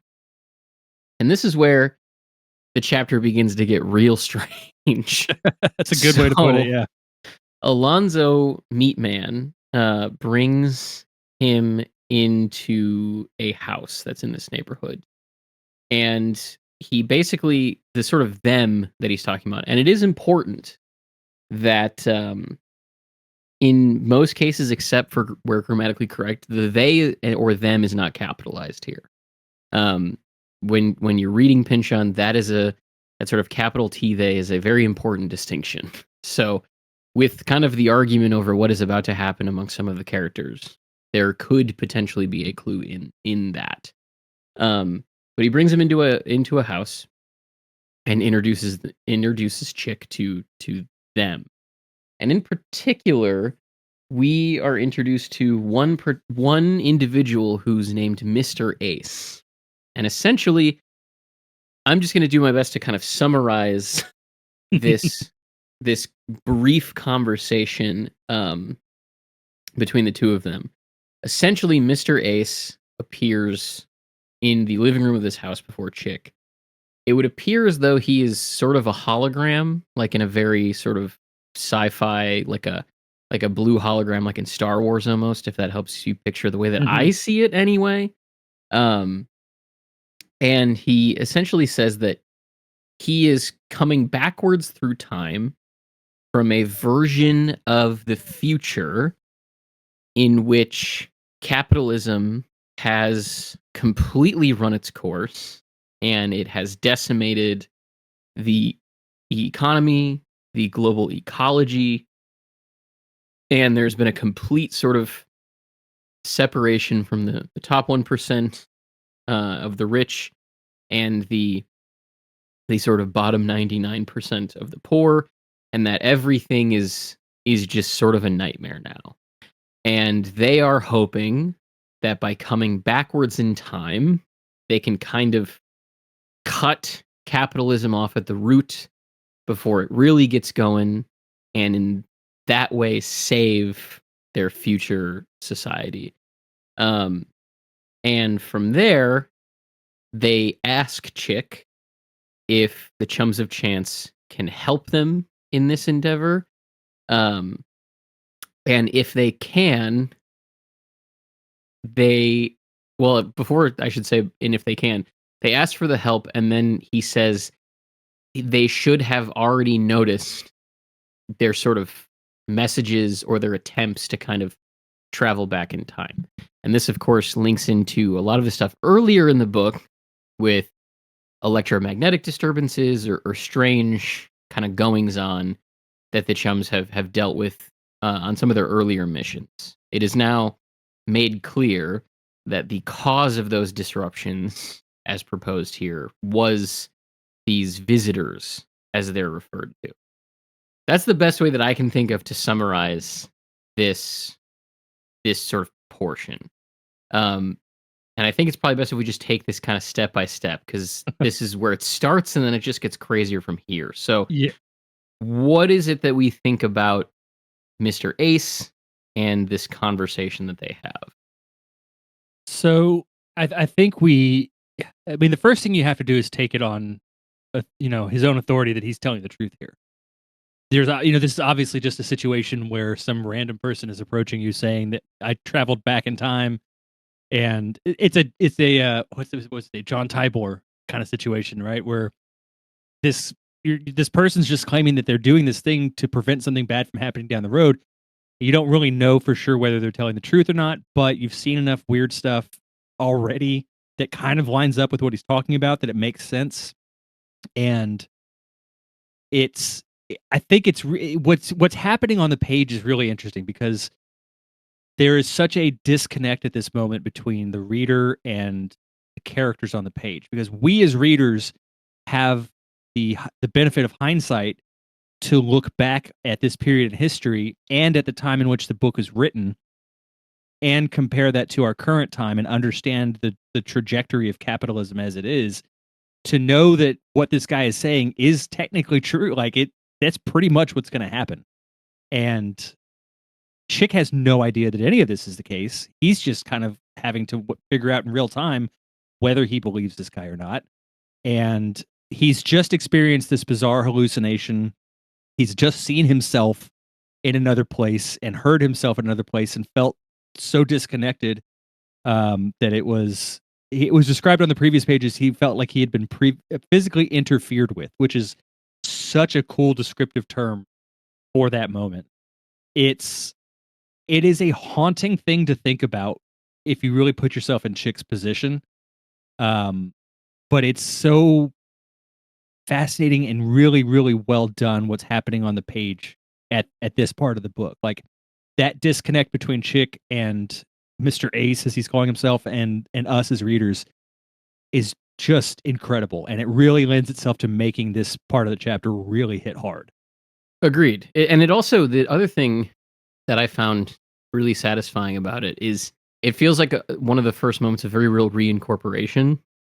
Like, yeah. There have been moments where, for example, the Berlin-Baghdad Railway gets introduced and then it gets kind of mentioned again in like a historical sort of aside, right? Like, that's happened. Or characters have shown back up. Like Dally's on page 95 or whatever, and then she shows back up in the 300s. But from a standpoint of what at the time certainly felt like a pretty significant plot detail, the Chums are suddenly having all of this trouble for some reason, and there's all of these different airships that are really on edge, and aerial combat is happening, and people are trying to figure out what's going on. This really feels like the first time that one of those earlier big kind of plot moments wraps its way back around, and you get sort of an answer.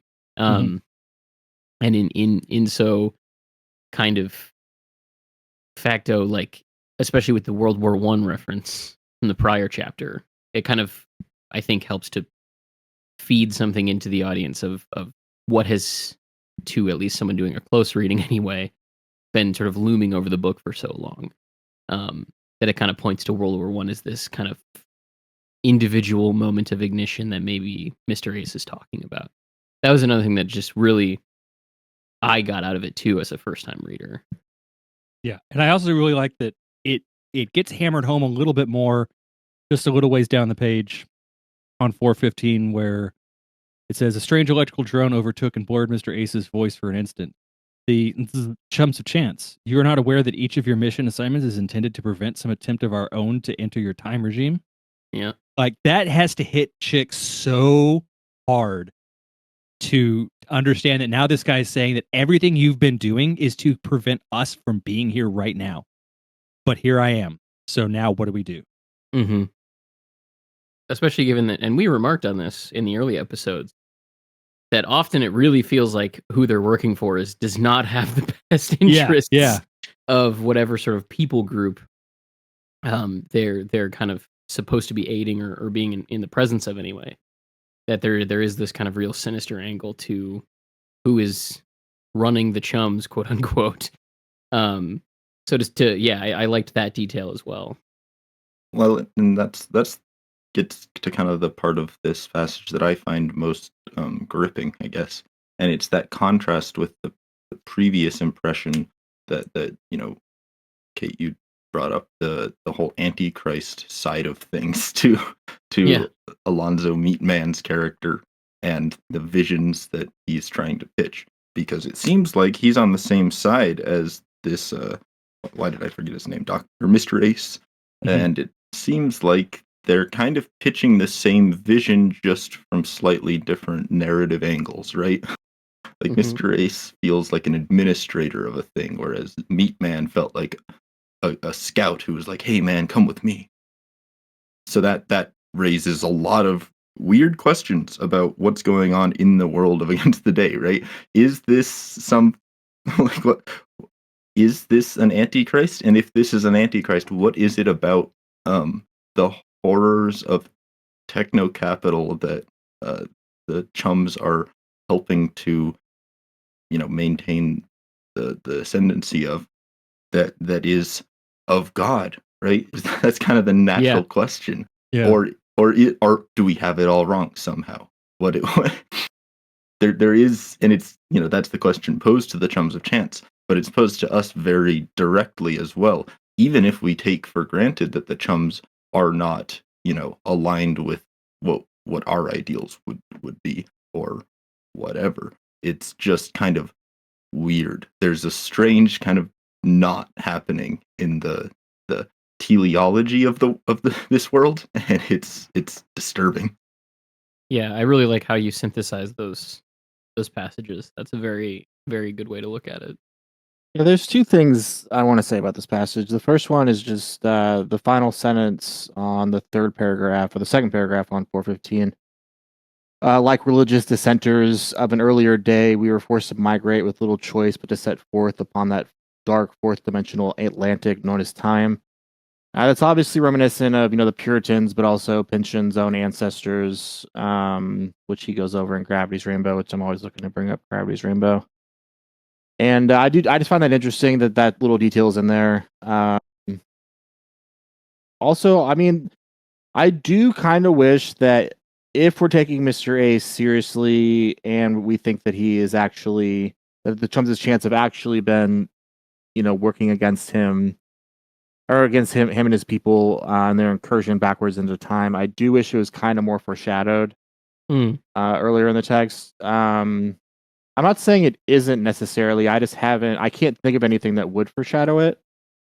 We haven't, been searching for it, I guess. But I do kind of wish it was, like I said, more foreshadowed. I don't think there's anything to directly point to the idea that there's someone like time traveling. I think that you are probably correct about that not being present. I guess for the couple of you, obviously, that have read this book already, is there a definitive answer on whether Mr. Ace and the people he represents are good or bad? Because obviously, like, a big part of kind of the next phase of this chapter, where Chick goes back to the group and presents what happens, and then obviously the rest of the chapter and how kind of strange that is. That it is left ambiguous as to whether or not he represents something truly benevolent or truly evil. You don't need to tell me what the answer is. I'm just curious if that does ever get resolved, or if it's something that's left open. Insofar as I recall, it comes down to your personal judgment calls on certain future interpretable events. Oh, great! That's my favorite. Yeah, I might be misremembering though. No, that's a good way to put it. It's it's hard to talk about without giving too much away, but that's a good way to put it. It definitely comes down to a lot of open interpretation, but I think that because we're going through this at such a close level, I think it'll be pretty not clear for you, but I think your understanding of it or what you take away from it will be more well informed than if you had just kind of jumped into the book and read it, like any other book that you would read, not one that you're spending 4 years reading piece by piece.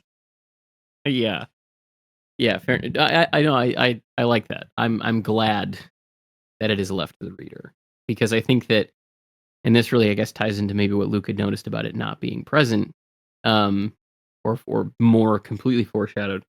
There is something about that puts you into the mindset of the Chums of Chance, right? Like, your lack of prior knowledge of this character and the people he represents in their incursions on the world, is the same that the Chums have. You're both kind of in the dark in that sense.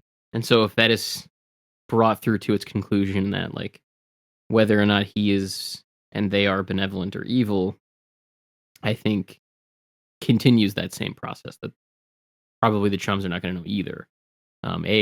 They're somewhat fictional characters in a storybook context, but also B, they're being forced to make a choice. It's I think it's intelligent to pinch on a structured way that requires the reader to do the same thing. So, from that meeting, he returns to the Chums, tells them what was told to him, and then they don't really put it to a vote, they put it to a discussion on whether they're going to accept what Mr. Ace has said and help in some way, or if they're gonna just sort of ignore the warning and continue to do what their orders tell them to do. And what this really comes down to is Miles, where he is brought with Chick back to the house, and they meet and they talk again, and then Miles tells Chick that he recognizes him. And of course, Miles is the member of the Inconvenience crew who is having weird visions and seems to be kind of tapped into something spiritual or otherworldly.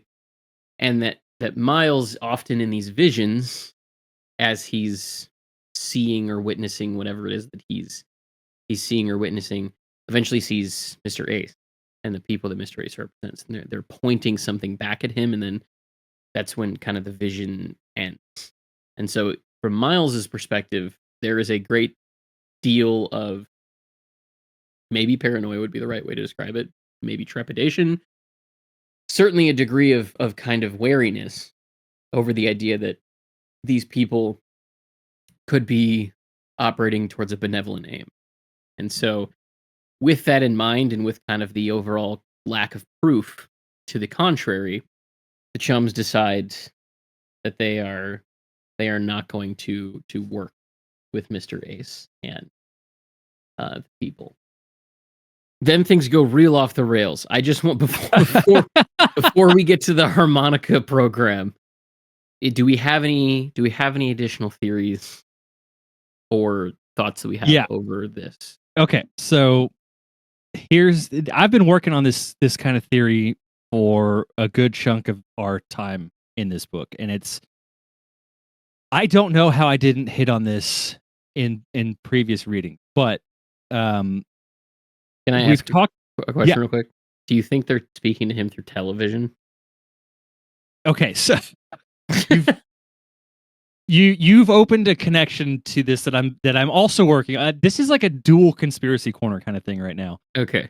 wherein, and I'll address this part first because this is something that I'm still kind of working through and trying to kind of sort out. But it's another thing that came to me during this reading, and I think I made a note about it later on in this chapter. But we'll find out when we get there. But basically, I do think that there is a connection between these particular individuals and the Thanatoids from Vineland. Oh, I think that they come from the same place. They are, in a weird Vonnegut kind of way, I think, stuck in time somewhere and have developed an ability to move across between these two worlds. And in doing so, again, I have a lot of things to put together about this, but that's kind of the genesis that I'm working on with all of this. But I think there is a connection between them, and I think that they're coming from the same place, and the representation of them that we see later, the Thanatoids, are essentially a burned out version of these characters who have been trying and trying and trying to get something across completely unsuccessfully, and so they have just become devoid of emotion and feeling and can't really do anything about it. And that's kind of put them into this state of like ennui. I don't know. I could be wildly off base with that, but interesting. it's something I'm toying with. The other thing I was going to bring up, so I've mentioned before several times about this, the way the Chums of Chance are presented throughout the story as both fictional and real characters, and how they are a sort of stand-in for the readers of the book, who are also, in a way, like if when you really commit yourself into the world of a book, you are kind of becoming a character and seeing the world through the description that the narrator is giving you. You're living in that world, you're with them, you're there. Yep. So the opening paragraph on 418, and I'll just read it because it's amazing. Soon the crew began to find evidence of trespass everywhere, some invisible narrative occupying where it did not in fact define the passage of the day. And it was soon evident that at all levels, from local to international, a neuropathy had taken over the Chums of Chance organization. Trespassers had studied their targets closely, knew of the Chums' unquestioning faith that none of them, barring misadventure, would ever simply grow old and die, a belief which, over the years, many had come to confuse with a guarantee. On learning that they might be no more exempt than any of the human supernumeraries they had been so carelessly aviating above all these years, some Chums of Chance turned in panic to the corrupt embrace of the trespassers, ready to deal with hell itself, to betray anything and anyone, if only they could be sent back to when they were young, be allowed to regain the early boys' book innocence they were so willing now to turn right around and violate on behalf of their insidious benefactors. So the Chums are fictional, but they're also not fictional, and they are a representation of that youthful ideology before the reality of the world is set upon you, and you can't go back from that. That moment that you realize how fucked up the world is and how bad it can be out there despite any good intentions to do well in the world. Once you know that, it is a complete turning point in your life. And in this instance, in the characters in the book, they are willing to give up everything that they believe in, everything that they have been doing, to go back in time to return to that innocence, to live in a time before that was knowledge to them. Readers of this book, readers of any book, especially these kinds of books, these sci-fi fantasy, epic stories, series that go on and on with recurring characters, a lot of people read those to avoid thinking about the real world and to get out of the hell that we live in every day. I'm one of them. So what Pynchon is doing here, to me at least, is showing the representation of the Chums as themselves, as characters, as real people, as the reader, all of them intertwined into a singular sort of thing to talk about this turning point in life when you kind of go from a naive, innocent child to an adult who understands reality and what comes with that.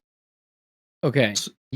You and I are in a similar, somewhat wavelength. I also have a conspiracy corner. And Um, yeah, go ahead, Will. Well, are you gonna launch into it? I just wanna Oh, I was going ask a to, but question. if you have some, yeah, go for it. Yeah. So, Cody, then I have a real quick. Then I have a question about that first kind of point you were making Okay. about the Thanatoids. Do you thinking about how Mr. Again, I forgot his name, Mr. Ace. Ace. So hard to Mr. remember. Ace. So complicated.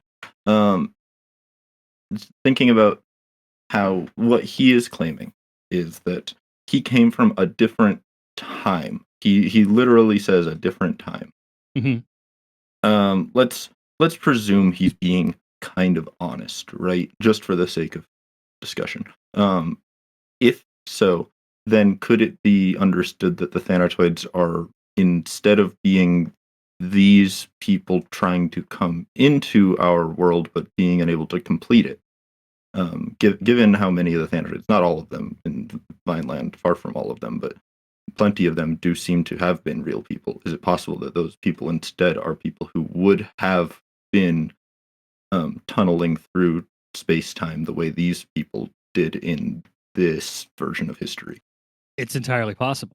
Does does that It make makes sense sense. along your lines, though? Yeah, I get what you're saying, and I think that kind of lends some credence to what I'm looking into. And again, this is all just wild speculation No, on my end. But absolutely. knowing Penchon and knowing how he operates as an author and how he brings back elements throughout his books, it would not surprise me if there was a through line between these characters and Thanatoids later on. Because if you have the ability to, we don't know where this guy's coming from, what specific year he's coming from, but he could, if he has the ability to go all the way back to the early 1900s, he can certainly jump to the early 1940s, to the 1960s, to the 19, you know what I mean? Like Hmm. they can try this over and over and over, and we don't know the full effect that time travel would have on a body. So that degeneration of the physical self into what the Thanatoids are, as they're Sure. physically represented, could be a result of this method. Okay, that makes sense. So similar to your second point, Cody. And it may be that this is going to be made into a completely moot point by the time I get to the end of the book. Who fucking knows? My theory is that the intruders are the readers of Against the Day. Okay. So it's totally possible this is just crazy off base. But again, I think that it's possible that the trespassers here are the readers of the book. The book was published in 2006. By that time, it was already clear that capitalism had run its course. It maybe didn't get to the point of what Mr. Ace here is describing. But of course, a book is a piece of physical published matter that you could read in 2036 as opposed to Mhm. 2006 or 3055 or whatever. So it can represent readers from any time after it was published, essentially. But it was clear in 2006 that this was a failed experiment, that it was going to eventually just end up eating itself and basically everybody who didn't have capital. As a result, the reader, especially the further into history that we keep trying this experiment over and over again, is in a very, very similar disposition to the intruders already.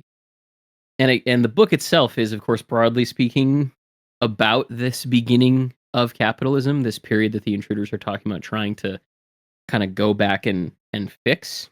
And certainly, this book, if you go back to sort of when it was published, it comes along with a real expansion to things like the deep state and private interests getting involved in Afghanistan and in Iraq, and a big expansion through things like the Patriot Act had recently passed that were certainly feeding into the same kinds of departmental ideas and like historicity and the things that Pynchon are interested in. I think it's no sort of inconvenient fact that his final book chronologically by sort of point of history is 9/11, as we've talked about a lot. It's also pretty common that in time travel narratives, people try to go back and like undo something or kill Hitler or whatever it would be. So it certainly would make sense that this is what these characters are trying to do as well. And through reading Against the Day, if you're doing a close reading like we are, it wouldn't be sort of uncommon, I think, for someone reading it to want to do the same thing the intruders are doing. Like, oh man, if you're really reading through this history about the labor unions and the way that private interests led to World War I and all of that, you would be kind of crazy if you didn't at some point have the thought process. It'd be nice if we could go back and just kind of undo this. Mm-hmm. Pynchon writes about detectives a lot, as we have also mentioned several times, and almost to a certain extent, there's a character doing a detective type thing in every book that he writes. And he also, as we have talked about in context of Lot 49 and a lot of other moments of his work, kind of wants his readers to be detectives as well, searching for clues in history, searching for how cycles of power take place, how counterforces and forces work, and how they work against one another. And so it would really make sense for a close reader to be able to draw those historical distinctions and conclusions in conjunction with his themes. And he names the trespasser, Mr. Ace, after a detective that was a star of radio shows and movies of the sort of 40s and 50s. So there is an inherent link there in my mind between what he's naming this sort of intruder after and, again, the function of a lot of his characters and what he would, I think, ideally like his readers to be. When a reader, as you're kind of talking about, Cody, engages in work like this book and then ends up using it for our own ends, either for the purpose of better understanding history, for the purpose of understanding kind of the development of a political thought, or of you could write a really clean history on the development of labor unions off of the back of just sort of researching the history involved in this book. We effectively use the past for our own ends in interpretation, in escapism, in any term you want to apply for it. And so in that way, in like a very sort of metatextual, fictional way, we are sort of intruding on the past to use it for our own ends in the same way that the intruders here want to do something in the past for their own ends to kind of fix the broken world that they're coming out of. So that's another way that I think these two things are united between the trespassers in the book and the reader of the book as a whole. Really reading this book and understanding it, I think, could very easily lead someone to being an anti-capitalist and again, No way. like I mentioned, hoping to undo sort of the forces of evil that put them in a position like they would have been in 2006 or now in 2026, 20 years later. It also seems to me, and again, this is like a guess based on very little information, but it seems to me that they could potentially be communicating through some kind of television medium. There is static, or seeming a description of something approximating static in the transmission. Miles mentions that they point something at him, which if he's looking through like a window, as he describes it, that could be the kind of window, quote unquote, of sort of a old style tube TV or even a new TV. He mentions that these windows kind of go into their private spaces. That could be their homes where TVs are most commonly found. And they're pointing something back at him, which could be sort of a television remote. And the book also has a pretty big fixation on the development of photography, which of course was kind of the first step that would eventually lead to things like TV and movies being possible. Obviously, all of those recorded mediums begin with just one image and then a series of very quickly taken images. And the Chums of Chance are, of course, a fictional medium for entertainment in the world of the book. Like, we know that the books that, I think it's Frank reads in prison were the Chums of Chance books, and that these are real things that you can purchase and engage with in an entertainment medium. And so, even though, the book is not a film or a TV, thing proper, it is still existing in that same sort of entertainment medium. And so if the Chums are able to kind of use photography or film, or I suppose to say the intruders, to go back and forth, it's a different way of engaging with that fictional content. So we also know that photography in the book fairly regularly fails to capture something seemingly accurately. A lot of people, when they look at a photo in this book, mention that things are off, that they're distorted, that people don't look quite right. Multiple characters remark that something, in fact, doesn't look right in photos. TV is, as I mentioned, an extension of that. And we often use TV and movies to kind of transport ourselves back through time in a similar way that we do with books like this, whether it's biopics or war films, to make a more direct comparison to something like World War II. But it's really hard for us to capture those things accurately. Like most biopics or period pieces aren't going to be fully accurate representations of history, similar to Pynchon's alternate history of America. There's a lot of very, very big similarities between it and the actual events, but things are kind of, as we've mentioned over the course of our show, slightly askew. This is another thing that kind of can unite these two types of technology together, I think, or types of entertainment together. After the meeting, it also appears as though something happens, and we'll get into this obviously more properly as we kind of go through the last couple pages, but it appears as though something happens that causes them to become aware of, as you mentioned, Cody, their fictional identities versus kind of their real identities, and they splinter. And that, of course, leads into them being two separate things. Doubling, which is, of course, a huge part of this chunk of the book. This is also meant to be the capstone for this chunk of the book, so it seems important to me that suddenly they're split in half.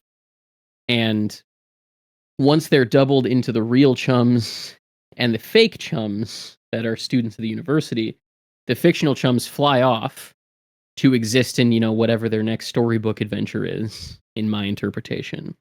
And then eventually the fake chums that are sort of trapped in this evil university that is, as we mentioned at the sort of the beginning of the episode, or close to the beginning of the episode, that is very much an extension of real life houses of institutional power that do lead to real evil, that they suddenly find the airship and kind of can set off to act as chums in a new context. And it is also important to note that once they do that, it would appear as though they have, that once the fake chums and the fictional chums separate, I should say, that they have the ability to age, whereas they aren't stuck anymore. And then also that they seem to be able to have a more direct on events, like the prime directive, so to speak, isn't really in place anymore. To borrow a term from Star Trek. Of course, I don't know if that ends up truly being the case. That's the impression I get. That'll be proved right or wrong as we go on. But that's kind of a theory that encompasses most of this chapter, but starts with those intruders. Like it feels to me as though the kind of line between the reader and the book breaks down, which causes the line between the fictional book and its characters and the real life counterparts to break down. And so as a result of the kind of walls of fiction and entertainment dissolving, they then are set free to chart their own course as characters in the book proper, because they're no longer stuck in the same medium. I don't know if that made any sense. Yeah. But that is my conspiracy corner that kind of plays off some of the elements of what you said there, Cody. I did want to go back a little bit to 416. I do find the discussion of the chums, especially Lindsay, about the time travelers coming back to steal their innocence, to be very interesting. I'm going to try to keep this as short as possible, but in my senior year of college, my last year of college, I took a capstone for my English major that was like a world literature class, and I had to write a paper for it. And the papers, I forget what the prompt was, but the thesis of the paper was basically that over the course of the 20th century, that humanity kind of lost its innocence, and you could and that I kind of traced that through the books we read for that class. And I'm kind of blanking on which books I focused on. One of them was Zorba the Greek, and that was kind of my example of innocence, and then we like the gradual loss of innocence after that. That being said, I mean, I kind of go back and forth on whether or not like that thesis that I had 15 years ago is actually true. At that time, I wasn't necessarily aware of a lot of like transgressive literature from before probably 1950 or 1960, even though it definitely does exist. Like people like Georges Bataille, Marquis de Sade, I want to say, which we've been over a little bit during our Vineland stuff. But that does, I mean, I do kind of feel like, like World War One, there is the final sentence of Lindsay's dialogue is back to whatever pathetic years we still have left before whatever is to happen. As we've talked about this a lot, about how this book and its central thrust, at least in these first 2 or 3 sections, has been towards World War One. And I do feel like there is an aspect of both World War One and World War Two where like I feel like it was kind of eye opening for some people, for many people. Warfare during the 1800s, people would line up and shoot each other. You had to like reloading a musket took a long time. Warfare was a lot more orderly, and it's still not great. And people still there's still hand to hand combat and all this terrible stuff. But the horrors of World War One, especially, and I mean even the horrors of World War Two, even on the battlefield, even if you let alone the Holocaust, like those wars were different from what came before, and not just the fact that it was on a global scale. Like the fact that like mustard gas was used in World War One, trench warfare, tanks, machine guns. I think you get what I'm saying, and like I said, I do kind of go back and forth on whether or not that like humanity actually lost its innocence over the course of the 20th century. I think you could make the argument that it did, and I think you could also make the argument that humanity was never that innocent, and that war has always been terrible, and war has always been hell, and people have always been, there's always been a lot of fucked up things going on in the world. But yeah, so that's my little thing about those few paragraphs and Lindsay's claim that the time travelers are going back to steal their innocence. I definitely think you're onto something there too. And I think the way you presented that at the end there with the 2 different concepts, that either the 20th century, we lost our innocence, or we never lost it in the first place. We've always been corrupt. I think the latter of those is explored a lot more in Vollmann's 7 Dreams series. For anyone who hasn't read those, I've read 3 of them now, and that is a very common theme that runs through that series so far. Is that idea that man has always been a force of evil and has just been slowly spreading that globally at different times. It's ramped up more than other times, obviously, but that's kind of the seems to be the crux of a lot of what he's talking about in that series. So if you don't mind, I'll throw in my own broad picture, I guess, understanding of the invaders, I guess. So I'll start by saying that it's been dawning on me a little bit in the last couple chapters that one of the more clear ways, I guess, to talk about the Chums of Chance, in terms of what they are doing in the book is like they are moving in a map of the highly abstracted world underneath them, right?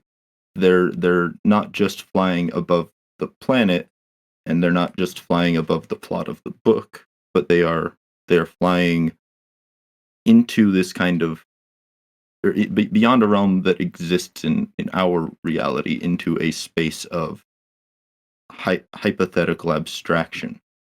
And the reason I bring that up is because think about who their orders are being given to them, and think about the context of this confrontation.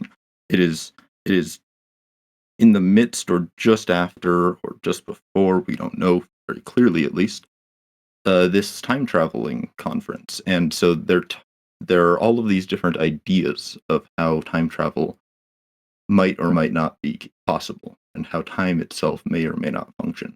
And the two that, the two most like succinct examples that just so happen to immediately precede this, rendezvous with Meat Man and then Mr. Ace are the contrasts between a neo-Augustinian, where time is purely linear from the fall of Adam to Christ's return, as opposed to Hamilton's idea of, or not Hamilton, who was it? McTaggart, sorry, not Hamilton. McTaggart's idea that there is no such thing as time, that it's an illusion of some kind, whatever the hell that means.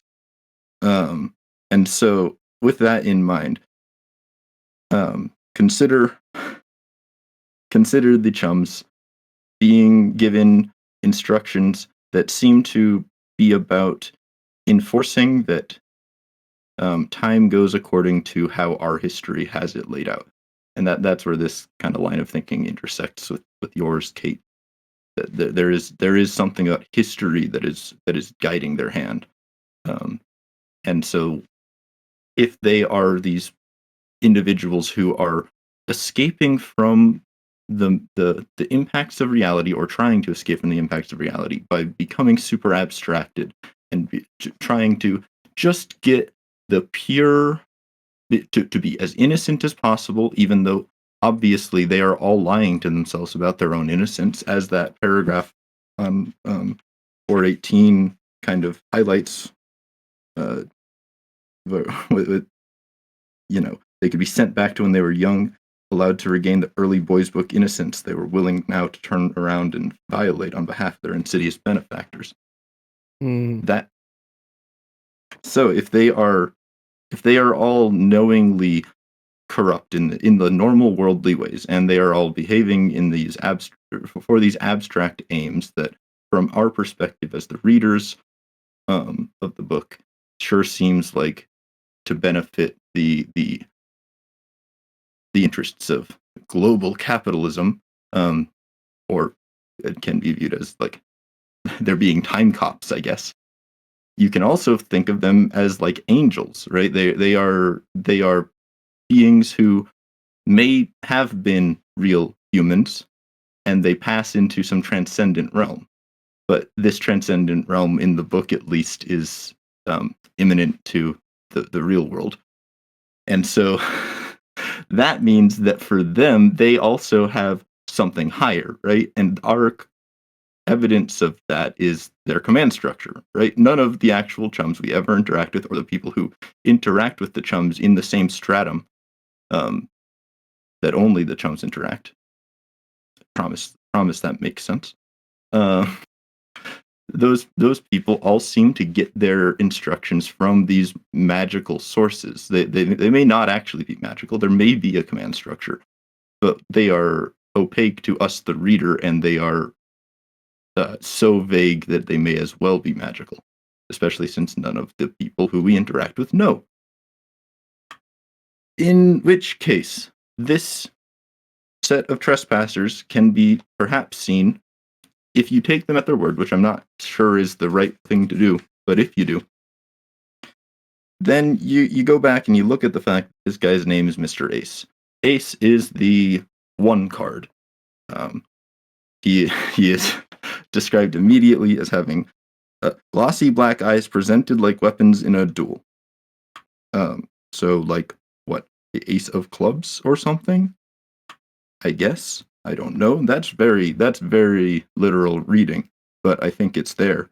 But what is slightly even more literal and less ham-fisted is the fact that his irrevocably educated eyes that are associated with the visiting dead. And he says that in his time they had transformed the class of thermochemical reactions once known as irreversible processes, notable among them human aging and death, so as to actually reverse them. And he says, once we acquired the technique, the whole problem became trivial. So, what is he promising?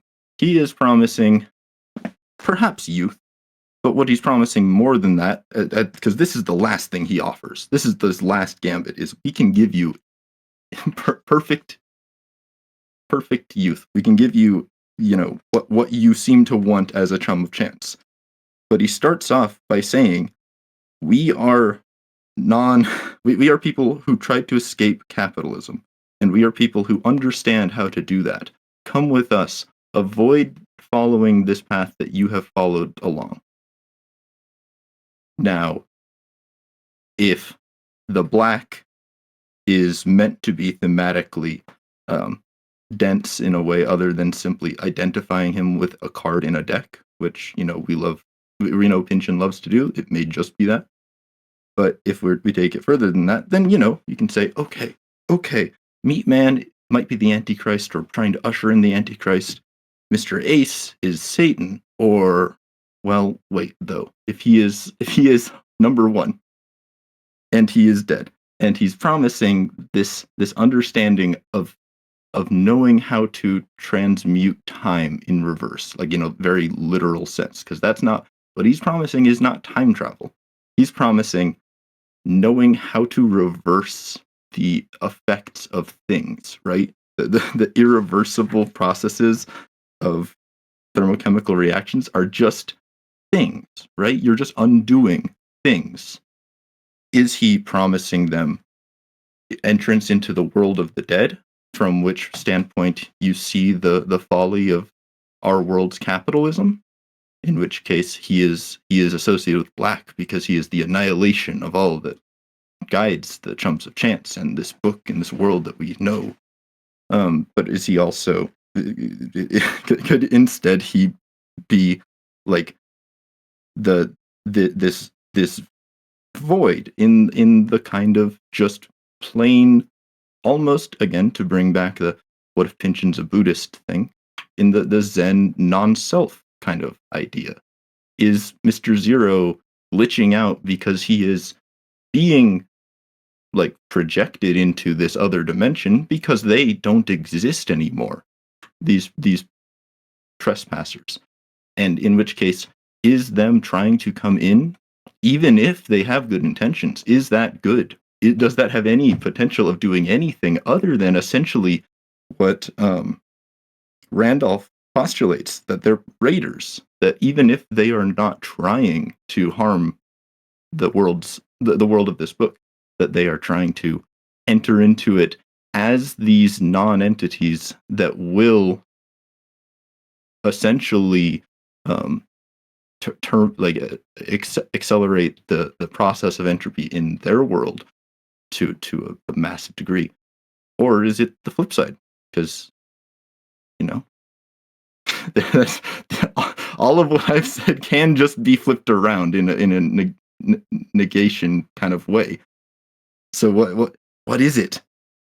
what do you do with it?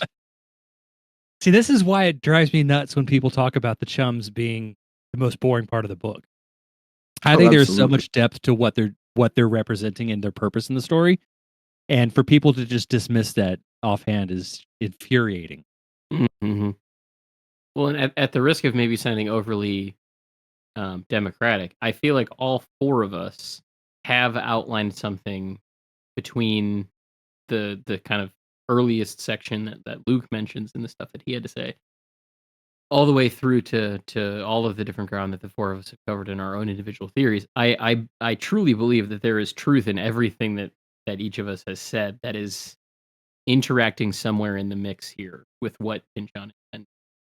And the reason I asked the question in regards to whether or not there is a definitive answer as to whether this guy is good or bad is because I think that if it is deliberately left ambiguous, as it sounds like it is, then I think everything that we are talking about, all the different aspects that we've brought up here, can all be true depending upon what interpretation you end up with. And I think it does speak to the fact that, as you're kind of mentioning, Cody, that the Chums of Chance are an important detail for the book because they are also allowing the reader to more completely enter into the world of the book. Because if all of this stuff is here fighting for interpretation with one another, all the way through to kind of your final choice of whether you think these guys are good or bad, they're the character we are closest to inhabiting the kind of perspective of. Mm-hmm. And that is inherently a valuable thing, especially when they're kind of the primary snorkel that we have to survey the historical events that are on display here, in terms of, I'm assuming, the kind of final conflicts that emerge over the rest of the book. I think that the fact that there is no one interpretation you can come to in these scenes, but there is enough for all four of us to sort of chew the fat on these each individual aspects of it. I think that that's quite an achievement, and it's an important part of the experience of the kind of chums POVs here. My only problem with that is that this is a podcast and this is America, and somebody has to win, right? Like one of us has to win in order for this to mean anything. We can't all be right. That's not how it works. We can't publish unless we have an opinion. Yeah. Simple solution. We're overthinking it. It's just a book. It's the Chums of Chance. They're goofy. Yeah. They're just silly boys. Yeah. Just doing silly things. Why would we waste so much time thinking about this, huh? What are we doing with our lives? Well, Such I a think it's waste. because, in the words of that one Apple podcast review, we're a bunch of midwit libs who don't know what we're talking about. Yeah. Yeah. He hit the nail on the head. We're too stupid to understand anything. Shut it down. Yep. We will now proceed to talk ourselves out of what Pinchon is saying on the page. So, if that wasn't enough for you, after the sort of conversation that they have about whether or not they're going to assist the intruders, starting on page 418 there with the paragraph that Cody read, I don't know, an hour ago, we are treated to an extended, I really don't know how else to describe this besides hallucination, where the Chums of Chance, as the I'm just going to read the fucking paragraph that introduces this. Other units of the Chums of Chance, meanwhile, chose lateral solutions, sidestepping the crisis by passing into metaphorical identities. As law enforcement squads, scrolling theatrical companies, governments in exile of imaginary countries, they could nonetheless describe in exhaustive, some would say obsessive detail, the calls coming from inside the house, Pinchon, including entire languages with rules for syntax and usage, or, in the case of the crew of Inconvenience, immersed at Candlebrow in the mysteries of time, adrift into the brief aberration in their history known as the Marching Academy Harmonica Band. In the sort of dream that they have, or the recollection of this aberration of their history, the Chums are not, in fact, the sort of boy adventurers that we have gotten to know over the past 428 pages, but are instead students enrolled at Candlebrow in the harmonica marching band.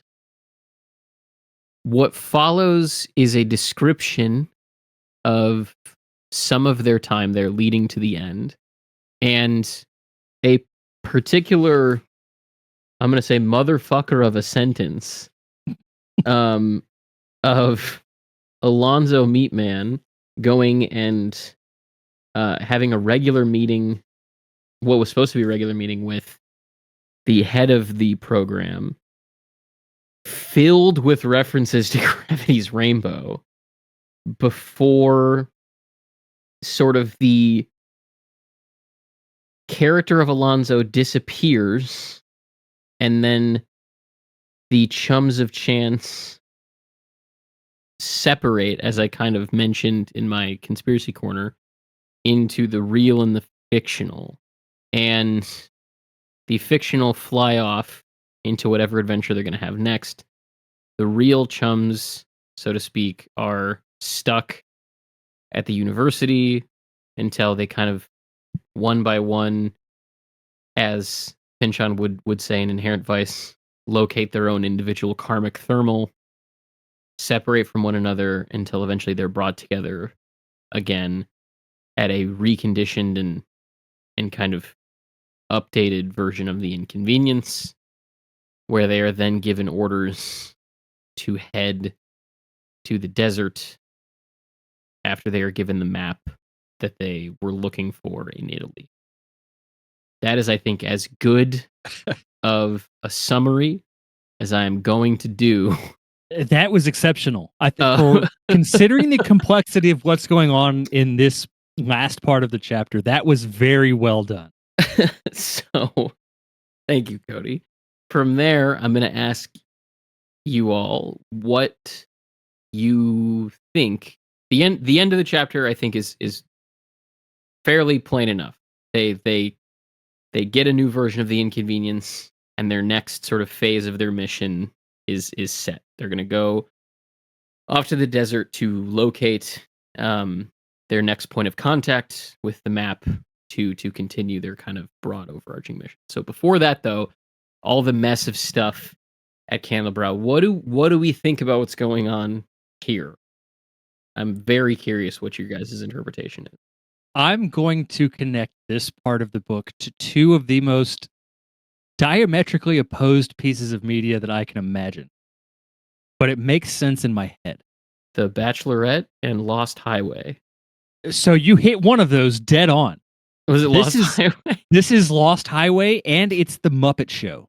Yeah, there's certainly some Lost Highway stuff in there. This whole idea of, I'll start with the Lost Highway side of this. This whole concept of this sort of schism in Lost Highway's case, it's really just in one person's mind, but in here we're seeing it affect 5 different people. Maybe Pugnax, we don't know. They travel, for lack of a better term, into a shared alternate reality in which things are different but somewhat the same, and there are connections and through lines to the world they came from, including characters. Alonzo Meatman, in this sense, would function as the Mystery Man, played horrifically, terrifyingly by Robert Blake.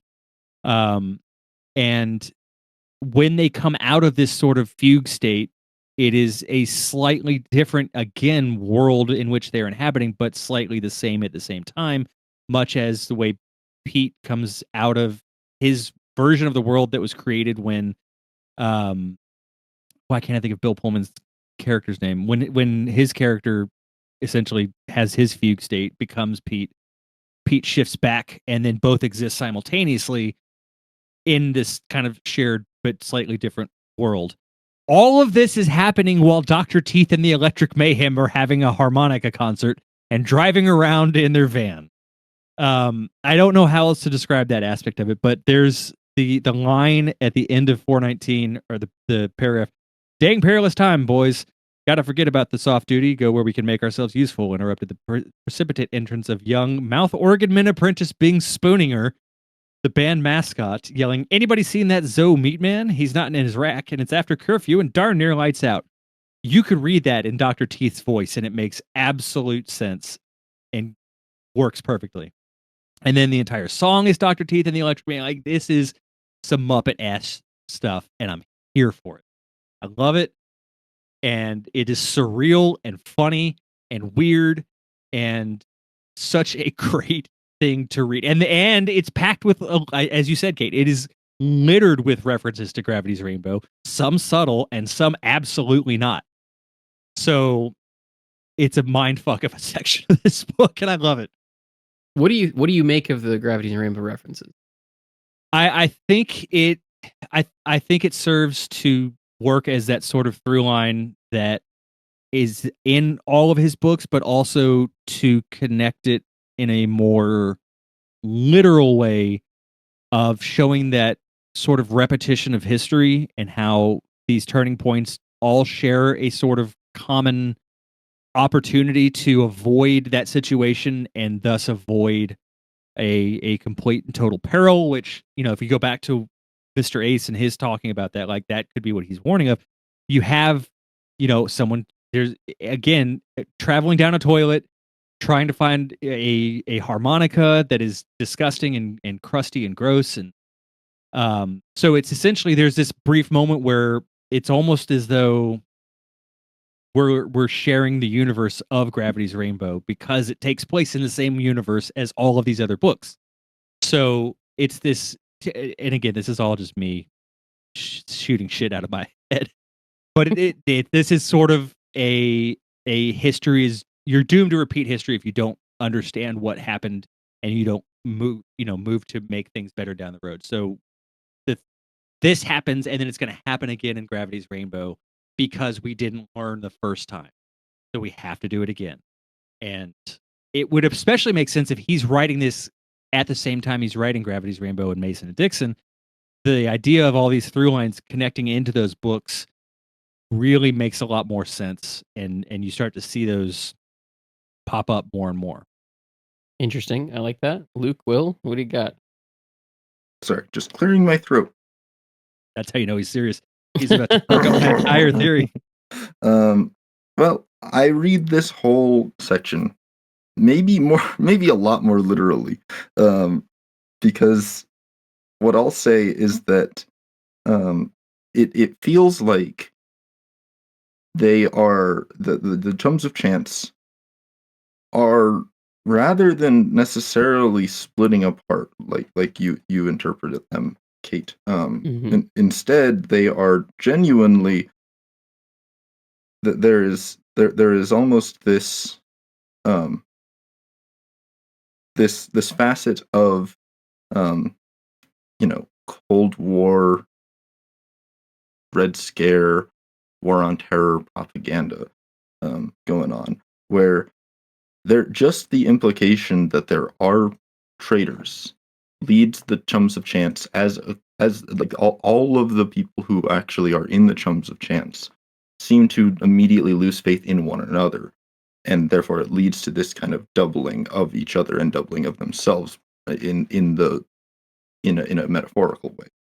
And then many of the chums, and in particular our pals, just try and avoid the question. They try and find something else to do. And so they may not actually be in a harmonica band marching academy school at Candlebrow U. They may be in some other pocket dimension, or they may have left somewhere and gone somewhere else. But that they have decided to try and just try and forget about it. Just try and keep their head down and live a life that they're suited for, right? They realized, oh well, maybe we aren't going to live forever as Chums of Chance. Maybe we should just give up on these goals. Maybe we should just go do something that makes sense for us.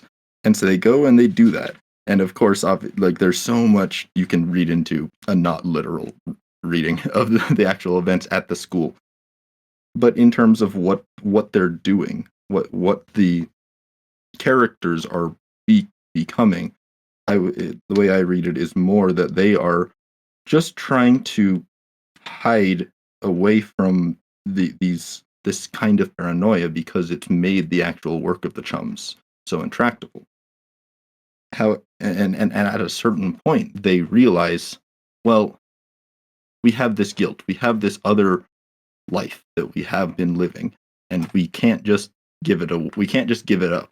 So how do they rationalize that to themselves, I guess, is them saying, well, we were fools.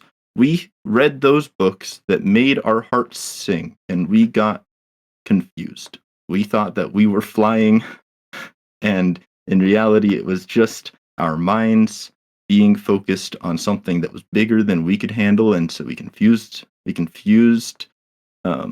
ignorance with transcendence, and we need to just let that dream go. And so when the real chums flying away is quoted around real, it's because the real chums are over there. They're in the fictional world. It's not their world anymore. And in the meantime, they just keep on going and going, but they can't actually forget about it. And by the end of it all, when what has physically come back as the inconvenience is, reconfigured to have a, what do they call it? Hypopsomatic, survival apparatus. They are the ship has learned to go under sand dunes. It's learned to navigate not just the fluid that is atmosphere, but also the fluid that is dense and grinding and hot usually, and suffocates you and prevents you from being able to actually do anything because it fills your space, fills everything you need around your body with substance that you can't process. In kind of the same way that paranoid ideation fills your mind with incomplete and incoherent ways of understanding the world around you. And so they come back to themselves and just so conveniently have the ship that is symbolic of their unity, especially with Pugnax on board, barking so happily for them. They have figured out a way to go underground, how to no longer fly above and see things so separately.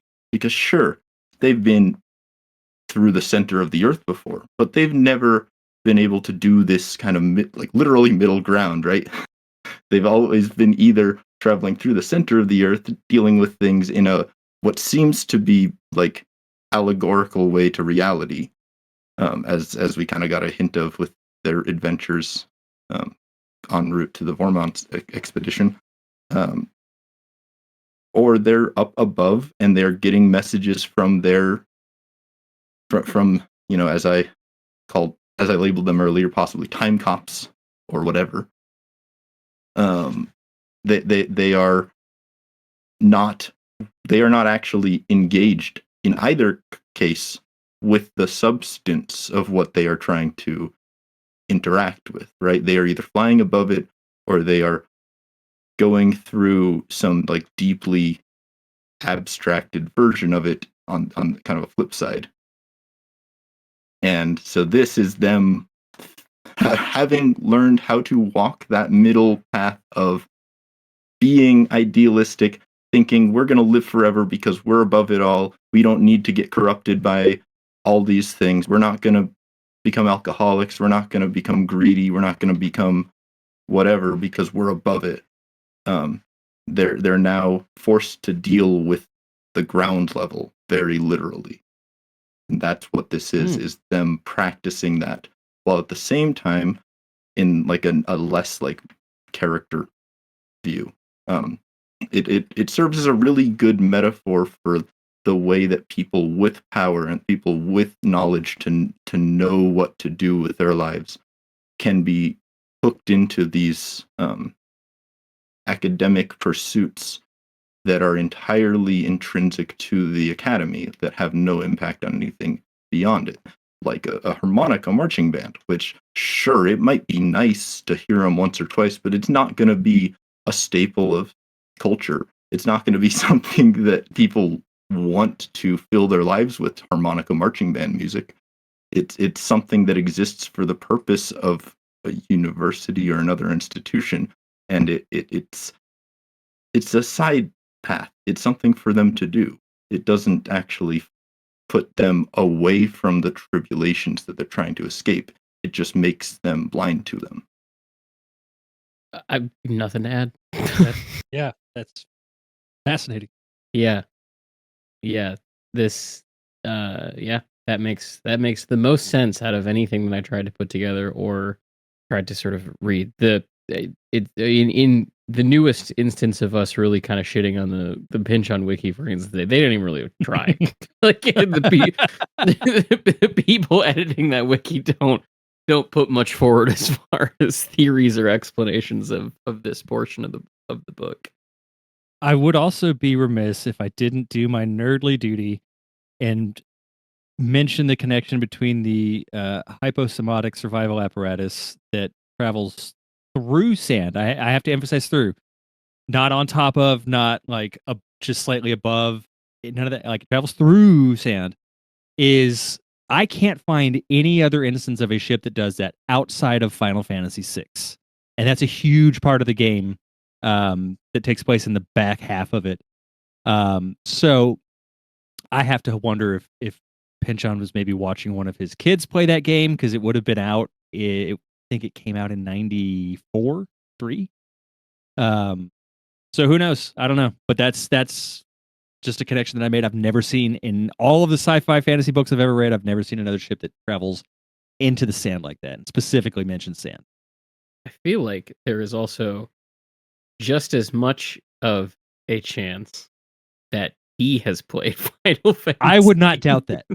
I would not doubt that. Well, there's a pretty clear allusion to like a fairly deep cut from that game in Leading Edge, right? Yes. I'm not doubting it.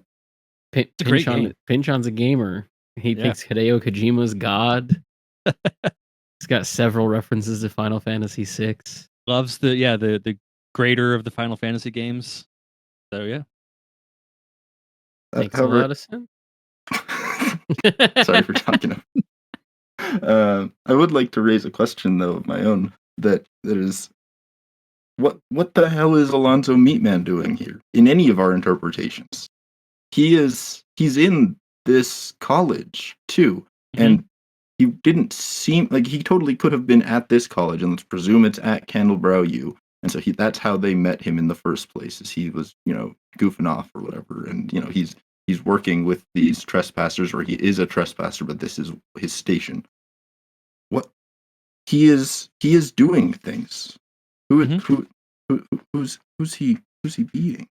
I think, and I'm basing this off of literally the last paragraph in this section of the book. And presently, with Alonzo Meatman up in the ill-starred bell tower observing through binoculars, the inconvenience rose over Candlebrow with every appearance of sullenness into a windless and humid day, and left the mysteries of time to those with enough of that commodity to devote to its proper study. I think he's acting as a sort of, not necessarily a guide, but an overseer. I think his purpose in this, whatever we want to call it, whether it is their actual reality or if it's a fugue state or hallucination or whatever the case may be, I think his purpose is to watch over them and ensure that they're going where they need to go afterwards, to kind of make things align the way they need to align for whatever purpose he has for them and everyone else. So he's a double agent for the trespassers, or the trespassers are misrepresenting themselves. It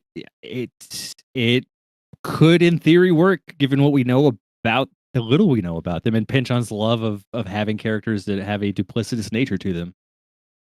Yeah, absolutely. Yeah, not challenging that. Yeah, I absolutely think that that what you just suggested is correct. That he is acting in some way as a double agent, or even in this kind of metaphorical reality, is still working for their ends in some way. There is also, and this only just occurs to me now as a result of all of us talking about it, there's also something very interesting here in that it maps in a comparison to what happens to what brother was it that was in the mariachi band and then went Frank to Mexico? Yeah. What happens to Frank? Like, Frank heads to Telluride in an effort to kind of advance his end of the book, and sort of the thing that he is working towards gets completely sidetracked while he's there, is forced into like an assumed identity for a period in this not a marching band, in this mariachi band, and then only when it is sort of safe and he's kind of smuggled out of town is he able to shed that identity and keep moving. On the surface, that is a very similar kind of arc to what happens to the chums in this chapter. Yeah. I don't know what to do with that. I only just put that together. But that does seem purposeful in a way, especially given that Frank is also the one who read the Chums of Chance books in prison. Yeah, that was Reef actually, but Frank was did it also Reef? read. Okay. Yeah, Frank did also read them, just not in prison. Not in prison, Yeah. right? He was reading them at his campfire. Yeah. Right. Yes. Yeah. So it has engaged with that text.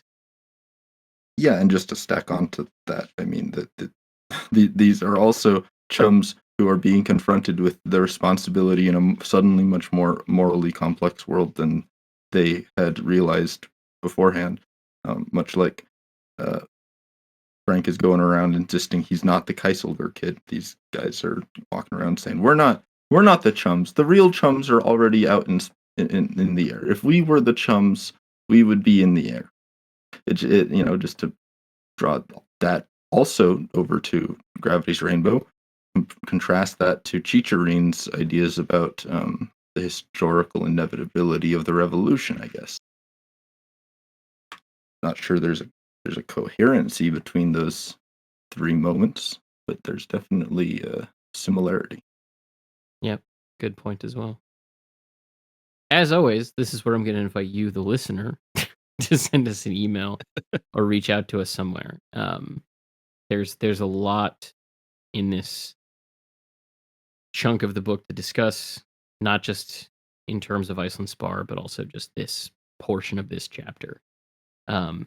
In many ways, we've been all of our work over the past year, because I did check the dates. We have been doing Against the Day for over a calendar year at this point. Yay. Has really led to this as well. So as always, if you have anything that you want to share, any thoughts you have on any of the theories or ideas that we have presented, or alternate, cohesive theories or ideas, please reach out to us. If at any point it would be now that you should be doing that. Do we have any other thoughts on the kind of final phase of the chapter that we gave some brief mentions to, just what is happening on the page there as far as where the chums are headed next, or anything with Iceland Spar that we want to mention before we start to close up? I don't at the moment, and that's only because all three of you have dropped so much onto me in the recording of this episode that I'm having to process all of it, because everybody, genuinely, everyone has had these insane theories that are that map really well. Mhm. And so I came into this discussion with my own interpretation of how things are, and then I've had three other very valid and reasonable interpretations thrown at me as well. So I need some time to chew on this. I think I'll have more to say when we do our wrap-up episode on it. Sounds great. Anyone else?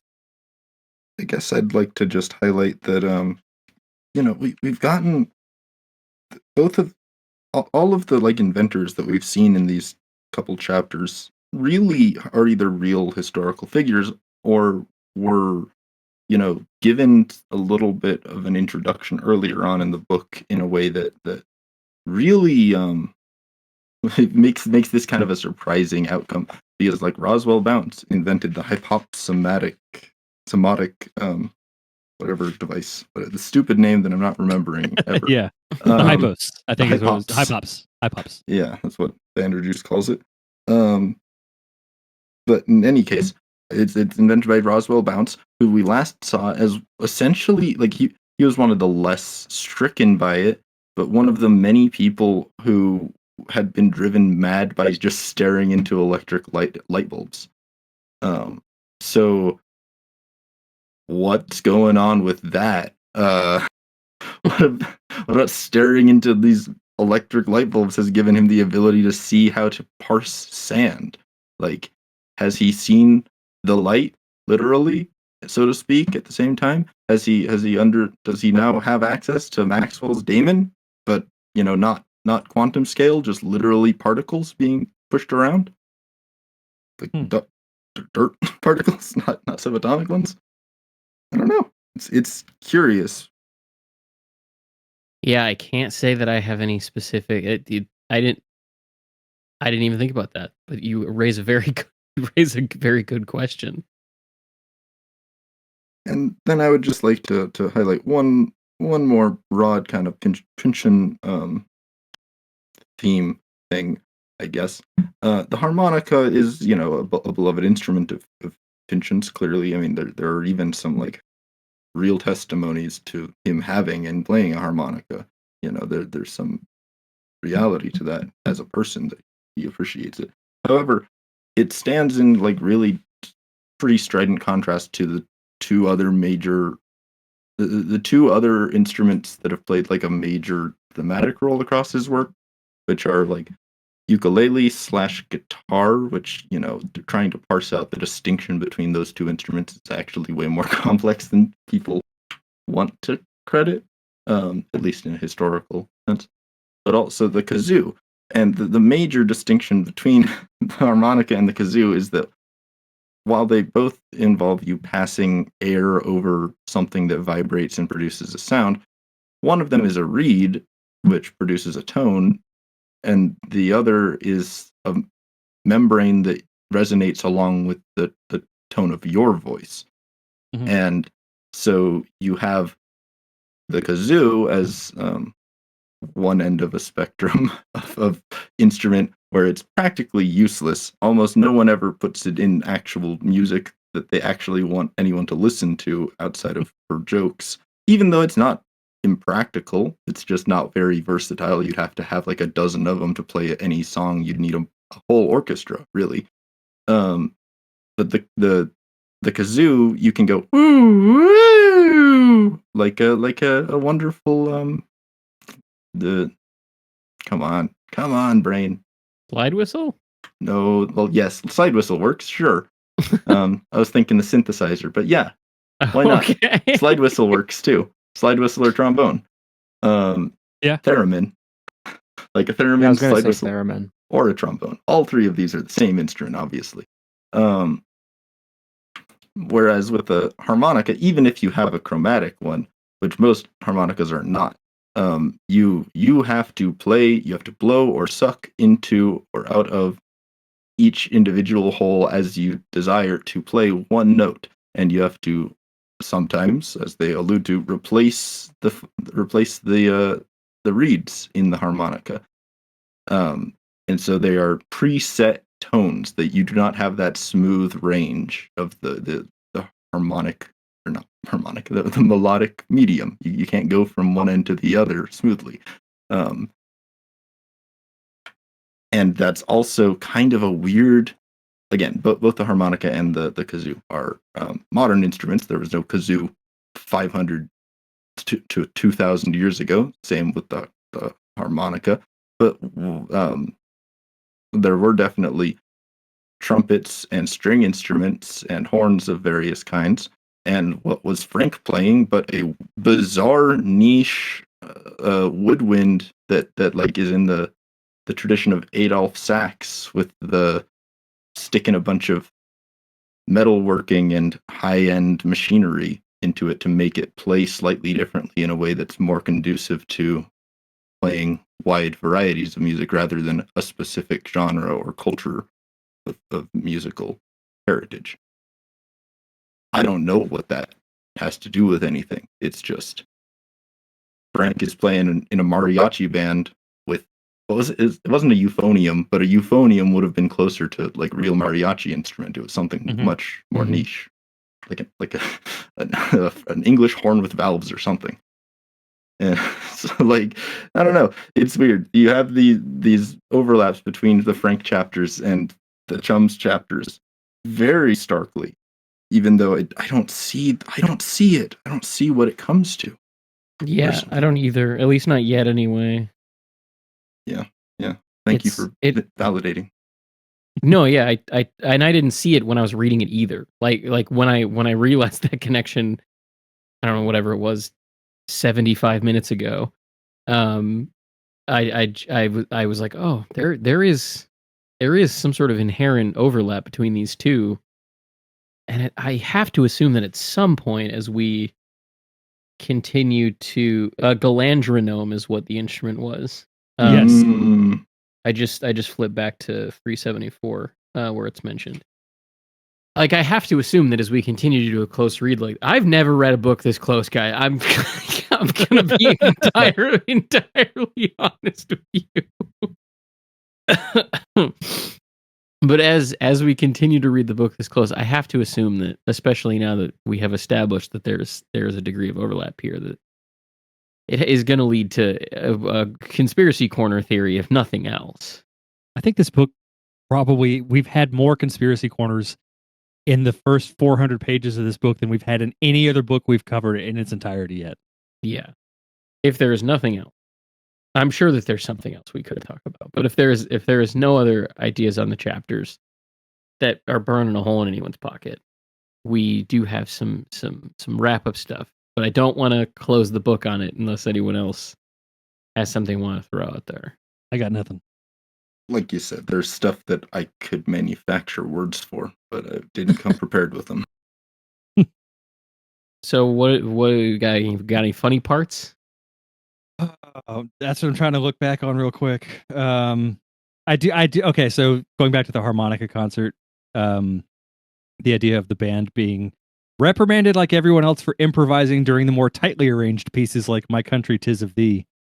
Pretty funny. Just to think about them kind of noodling around during that song. Mm-hmm. God, whatever arrangement of My Country 'Tis of Thee that has like a dozen harmonicas and is tight. Yeah. That sounds horrible.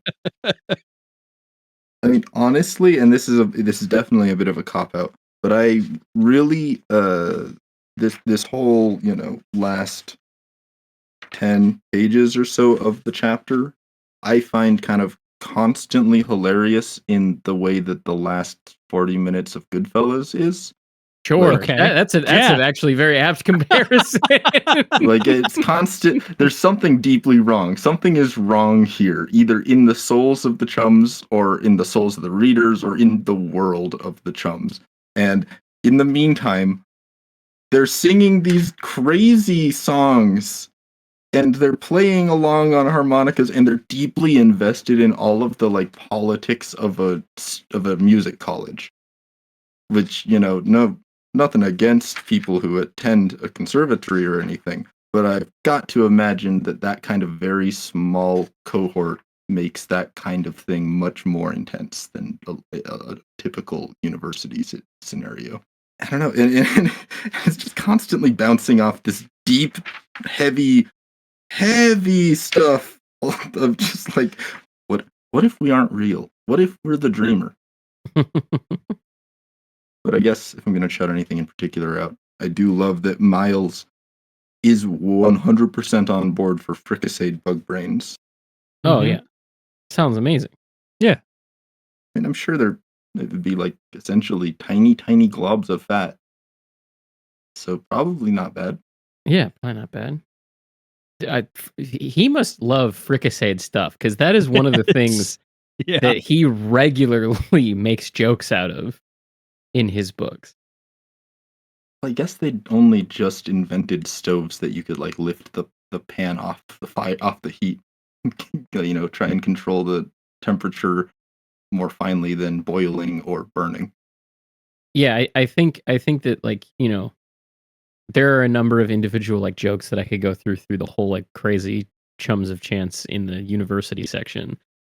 But I think that more than anything else, the mental image of a marching band only playing the harmonica is something that just fills me with delight and humor. Like, I can't imagine a group of like 30 people just all blowing a harmonica at the same time to form some kind of interpretation of what appear to be military and state approved hits more than anything else, because one of the other songs that's referenced, this El Capitan, is, and this was a helpful shout out to the Pinch on Wiki, it was literally a song played by Admiral Dewey to liberate the Philippines from Spain.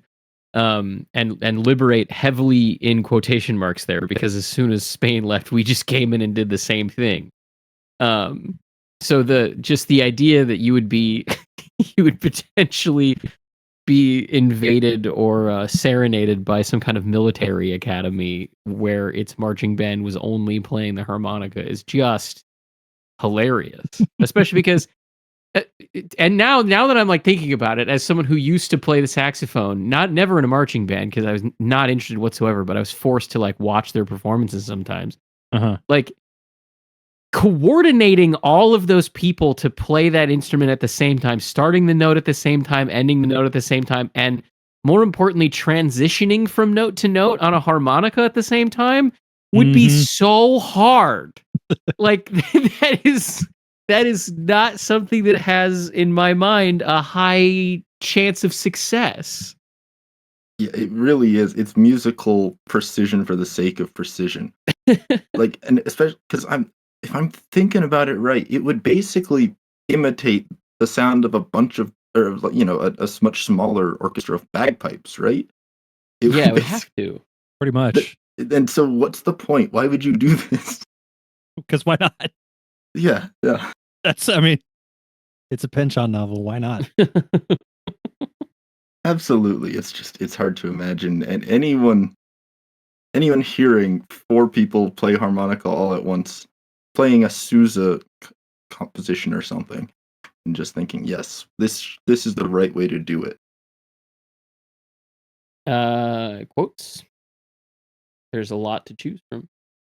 There really is. I'll go ahead and go first. Mine's at towards the beginning of chapter 31, page 409. This is just a lovely bit of pulpy science fiction writing that I love. Later that morning, together with Professor Vanderjuice, they piled into a motor car to pay a visit to the municipal dump at the edge of town, gray with perpetual smoke, its limits undefined. Walloping Wellesianism, cried the professor. It's just a whole junkyard full. Up and down the steeply pitched sides of a ravine lay the picked over hunks of failed time machines.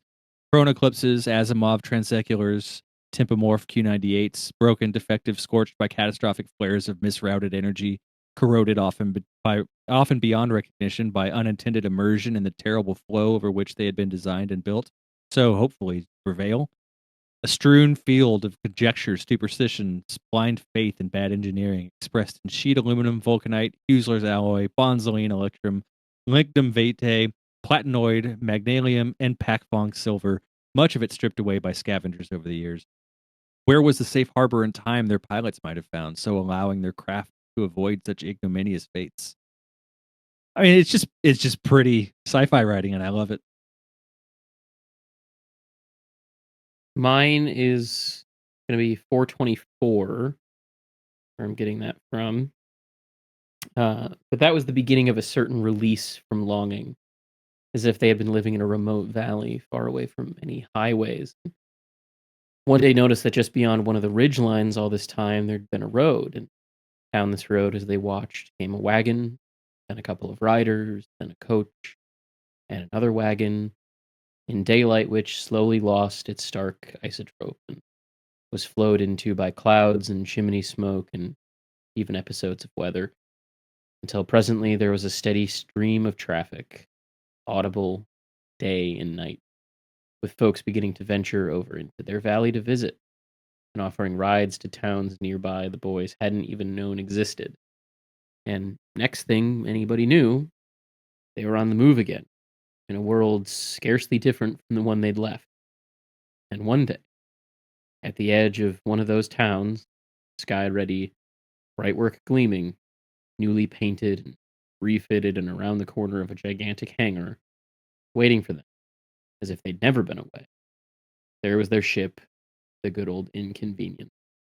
And Pugnax with his paws up on the quarterdeck rail, tail going a mile a minute, barking with unrestrained joy.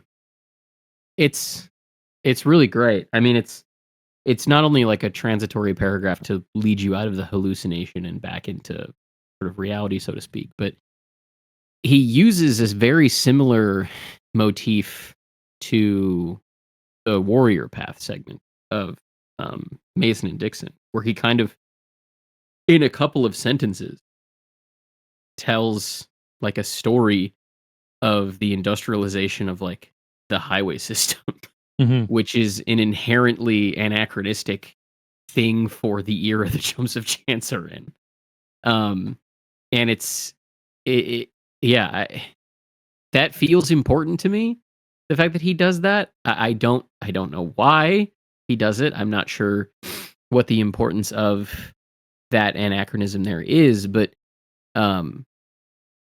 it sells like a very intense spiritual feeling about the characters in a way that shouldn't work because of that anachronism, but does work for the reader who will understand what that is like.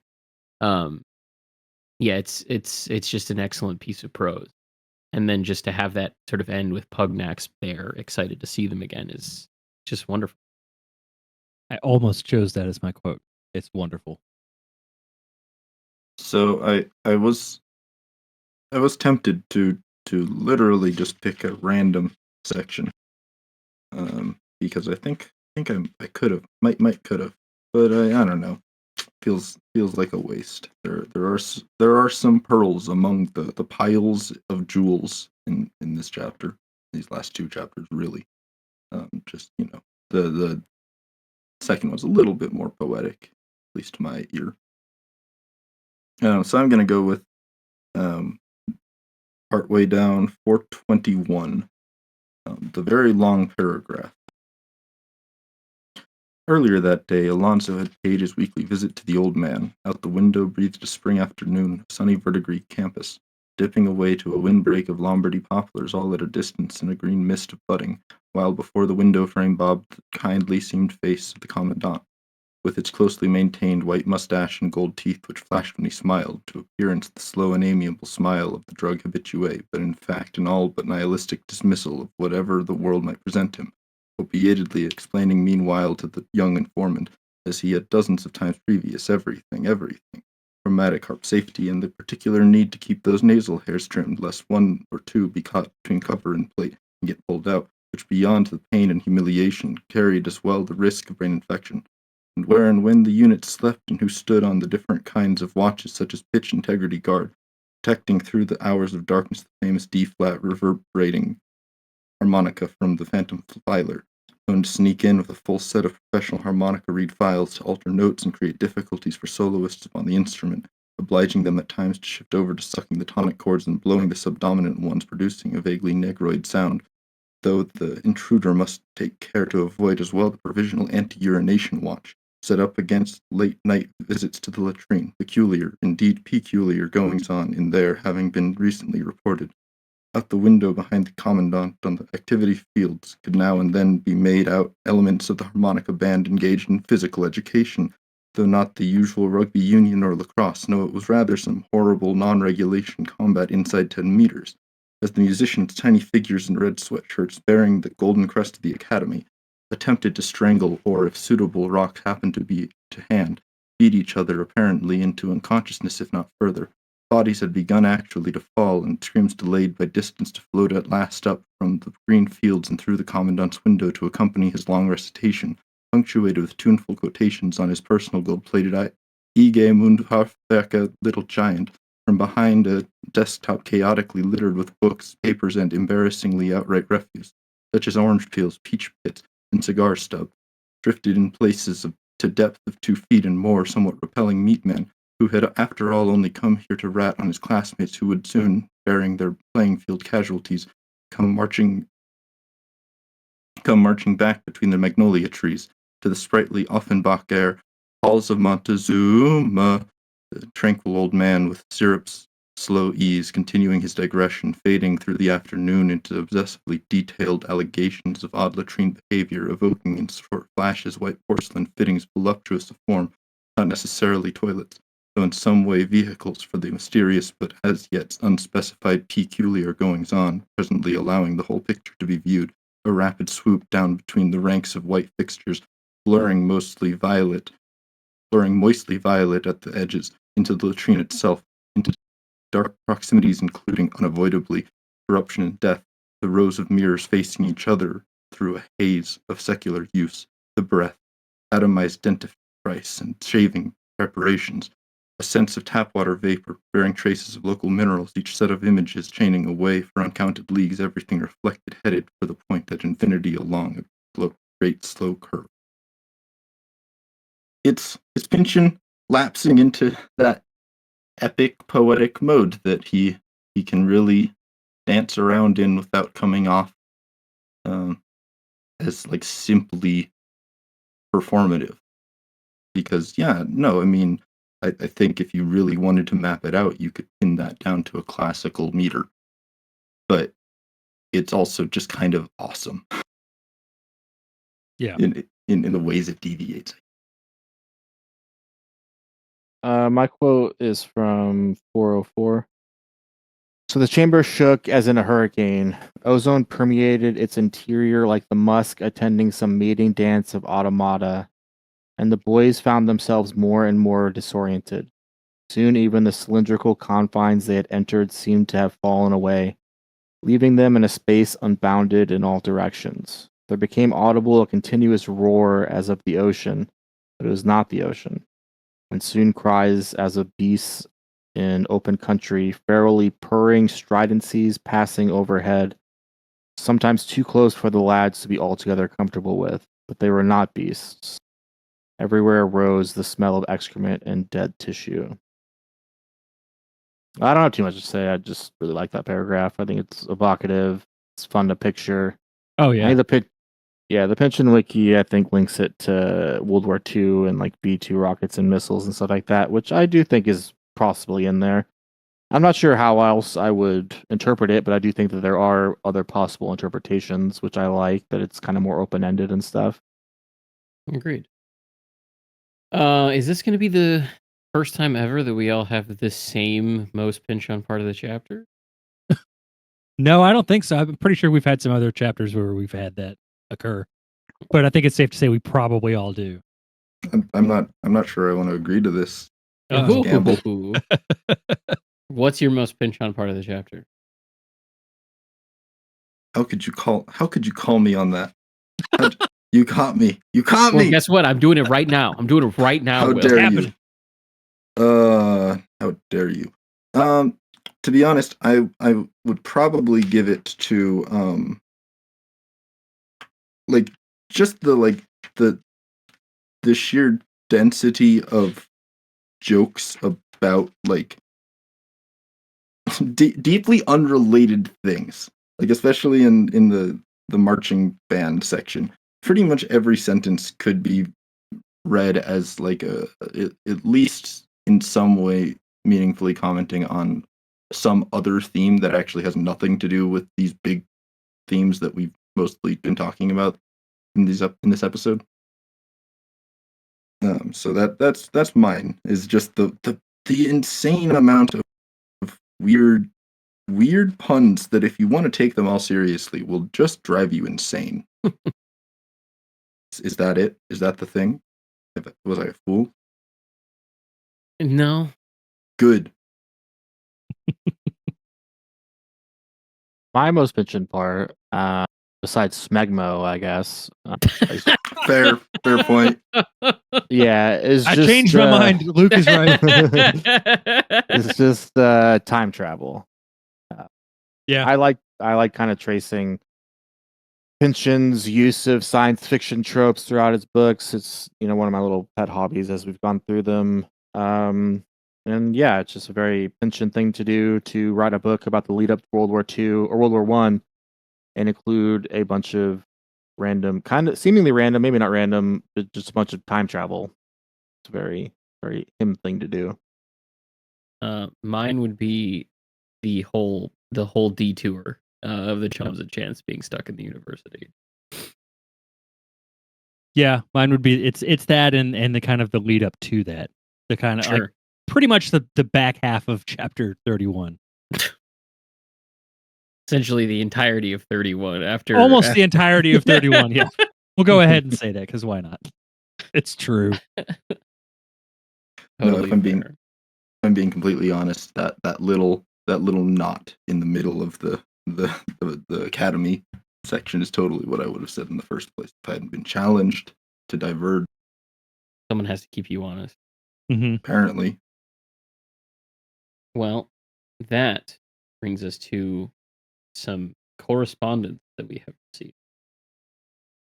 Our first email comes from a gentleman named Matt, who says, Quaternion Quartet. Just wanted to shoot a quick note and say thanks for all the mind-provoking discussion on Pynchon. I caught you guys quite early and have been listening since the first season. I started Against the Day for the first time with you guys, but finished it over a year ago. Damn, dude. Leave some book for the rest of us. Yeah, that sounds about right. Now listening to the audiobook. Congrats on finishing Iceland Spar. About damn time. I must say it's one of my favorite books ever.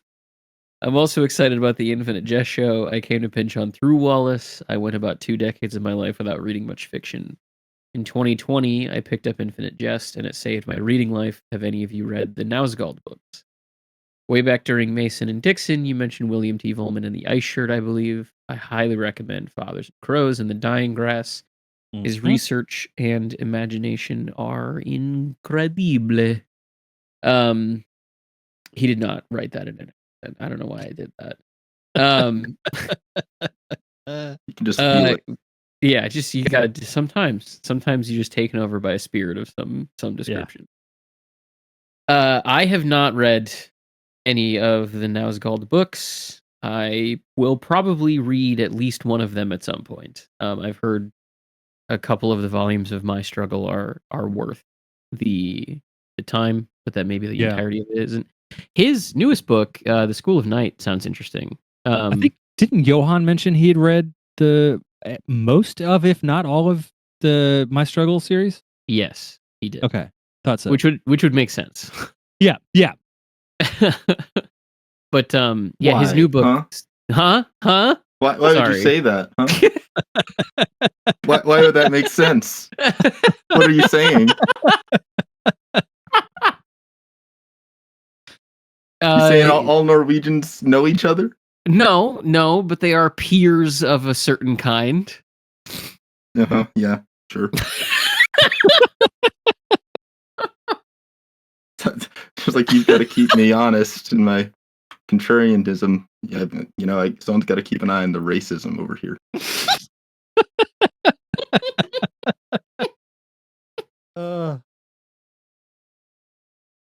Yes, my anti-Norwegian racism. The Scandinavians, you never let them off a hook. It's been well established by this point in the show.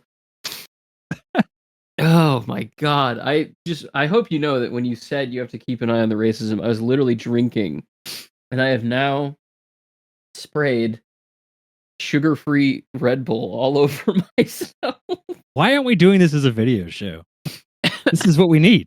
Well, because Kate doesn't want people to know that she doesn't drink real sugar Red Bull. Oh, that's true. Well, she just outed herself on that, so. I did. I'm so sorry. We can always trust you to cut out the sensitive material. You shouldn't. Shouldn't I be? I should also be careful. We should be careful about offending the Scandinavians. They not only were in one of our top demographics before Johan. Yeah, came on the show, but he was nice enough to shout us out in a magazine. Well, they all share taste apparently. So.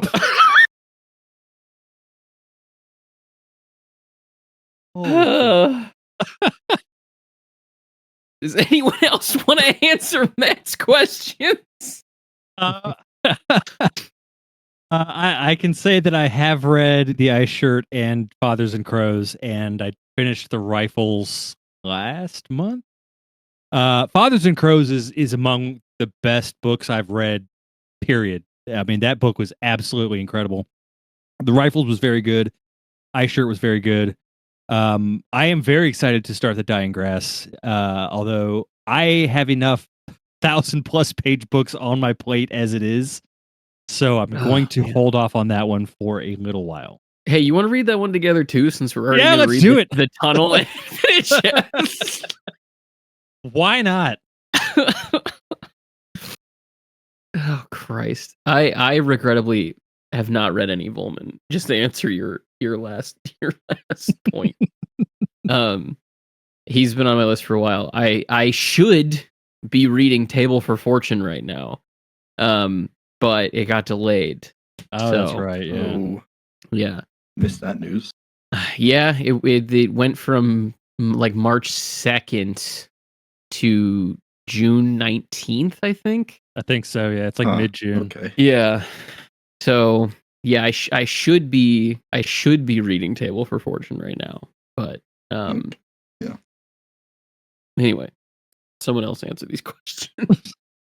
I believe I was the first among us to read The Ice Shirt. I can say sadly I have not gotten past the very beginnings of any of the other Seven Dreams series, both Father and Crows and Dying Grass are like firmly in my, as soon as I finish up one of my various 1,000-page books, one of those two will be the next book I start. However, much like Cody, just got too much on the stack at the moment. You want to read The Dying Grass with me? I can't say no, in all honesty. I'm not sure it's a good idea, but I would like to. But yeah, and I've not read any of Nauskar. Just haven't gotten around to it yet. I kind of get the big picture with the Min Comp books, and I think it's a cool idea. So I'm definitely planning to eventually, but not at the moment. Yeah, I haven't read any Nausgard or however you say his name. I have read obviously the Ice Shirt, and I did read Europe Central maybe 10 years ago. I loved the Ice Shirt. Let me say that first. I'm definitely interested in reading more of that series in the future at some point in my life.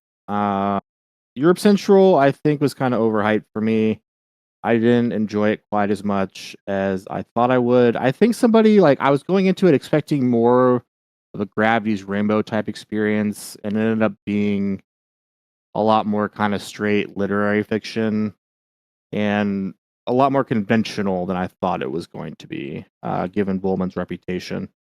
Um, that being said, I mean, I wouldn't say it's a bad book. I would say it's a good book that has some great moments, and that is enjoyable overall. So, Luke, you want to fight me over this? the Xander email or which one? Yeah, the Sander email. Well, I can do it. Oh, it's okay. All right. So, hi, my name is Xander, and I'm a sophomore in high school. I recently finished reading Mason and Dixon. I'm a huge Pynchon fan, and just wanted to express my gratitude as to being able to listen to your conversations, as it has benefited my reading exponentially. Anyways, I just wanted to say thanks for your continued great work and look forward to listening to your episodes on Infinite Jest as I finished the book last summer. Much thanks. I do want to say it is pretty impressive that you're reading these books In high school, in high school. Not just in high school, to a sophomore in high school. Yeah, I think I was Mhm. still reading like Clive Cussler, like Dirk Pitt novels, Hell and yeah. like Tom Clancy at that age. I was Hell like yeah. very, Yeah. I was like very into Tom Clancy for some reason. Hell yeah. Yeah, I wouldn't like go around talking about it, but I read a lot of Tom Clancy around that age. Which those books are long, but they're not Pynchon or Infinite Jest. So yeah, I think that's really cool. Yeah. That you're doing that. Keep it up. That's awesome. Yeah, and not just reading them, but also clearly seeking out secondary sources on them, Yeah. which is a whole nother thing. Listening to our bloviated takes. We have a couple of YouTube comments. The first one is from Read his just username. reading this name. Stinky Mambo that's with two Z's. Don't confuse. No, I that, think please. that's Stinky Man Boys. Ma'am Boys. Man, 5835 who said, I was like, damn, they're going deep into this gag. That was in reference to our Shadow Ticket spoiler free edition, which I don't know if it's still available because Spotify sucks and took it down for a good while. I'm pretty proud of myself for that one. I thought that was pretty funny to do. If you didn't get a chance to listen to it, try to find it. I think it's just a funny thing to do. Still on and YouTube, I think. It might still be on YouTube, so seek it out. It's worth it, I think. And then we got one for our last episode on Against the Day, chapter 29, from the King Lud. Curious if any of you have played Disco Elysium. It has a set of wacky characters, a drunk detective with questionable psychic abilities, and a benevolent force that brings on entropy. There's a lot of tangentially Pynchon related stuff going on with the politics alone, especially for a video game. I have actually played Disco Elysium. I didn't finish it. I was playing that right when we moved, so I had to put it away, and then I never picked it back up once we got across the country. So I do need to go back and get back into it because it was very fun. It is a wild, weird, isometric based detective game that has elements of like point and click and RPG mechanics, but there's no fighting. Like there is no actual combat in the game at all. But it's funny, it's weird, it's a lot of fun. So yeah, if you haven't played it, I would highly recommend it. Yeah, and I haven't finished it by any means, but I've started it multiple times and gotten far enough in each time to say, "Wow, I should play some more of this." And then, because it's just as Cody can attest, it's just so impressive, the writing on a very small scale. Yeah. That it feels, it's the kind of game that it makes me want to really focus on it, really put time aside, and then I just don't get around to it. So it's I mean, if the opening 90 minutes is any indication, it's I get what you're saying as far as the Pinchonian stuff, and it's pretty awesome in a lot of ways. So yeah, good rec. Similar to both Will and Cody, I have started playing it and did not finish it. The reason for that is because a friend of mine wanted to watch me play it because he didn't have the ability to play it for some reason, bought me a copy of it, and then just asked me to like live stream it so that he could just watch the live stream.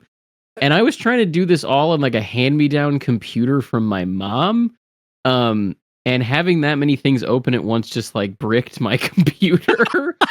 Yeah. And so I got probably about like Will was saying, maybe 90 minutes to 2.5 hours into the game, and then the computer bricked, and then I got a different computer and forgot to download Steam. And just still have, now I'm on a completely different computer than those two that I just mentioned, and I still haven't downloaded Steam and gone back to it. So at some point, I'd love to. I probably can run it on my current computer just fine. As for me, I'm a lot more of a normie when it comes to video games than the rest of y'all, I think. I play basic stuff, so. Yeah, underground cult video game Disco Elysium. Winner of, I think, every game award for the year that it was eligible. Yeah, it cleaned up pretty well. It's great. I think you would like it a lot, Luke. Yeah, there's a lot to like in that game. It's not one that you have to like a specific kind of game. There's enough going on in that game to really make anybody have a good time with it. It's also just kind of gorgeously designed. Like, and the music's great. Yeah, pretty much everything from top to bottom in that game is just like brilliantly put together. Design, music, writing, the whole night, the storyline. Like there's no weak points of that game whatsoever. Just since we've given them such a wonderful advertisement, just a reminder that the original developers of the game are no longer affiliated with the company that owns the publishing rights. Yeah. And there's a lot of drama that went on behind the scenes for that. Yeah. But drama aside, no one who was part of the writing or development in the original is making any money off it, and they have said a lot of things that, not too dissimilar from a certain Abby Hoffman book. Mm-hmm. All right. Well, I can only imagine that this episode is about 10 hours. So you all have your assignments. Read the entirety of Disco. I was going to say Disco Elysium. I guess that is a game that you read in many very real ways. Yeah. Your assignments are to play the entirety of Disco Elysium, and also to everyone go read some Vollmann and all of my struggle. If you've played Disco Elysium, go play Final Fantasy VI. There you go. Play Final Fantasy VI as well. You might as well just read some Johann Harstad. While you're at it. We will be back. Do you want to announce who our guest is for the wrap up? Yeah, so we are going to be having Brett Biebel back to talk with us about part 2 of Against the Day and whatever else the hell comes up, because we just love talking to Brett. He's a lot of fun. So we'll be recording that episode soon, and then after that we'll have our next Slow Learner story, and then we will do another round of bonus episodes of whatever the hell we want to talk about, and then we'll come back for part 3. Yeah. So, thank you all for listening. It's been a great ride through Iceland Spar. And we will talk to you next time. Goodbye.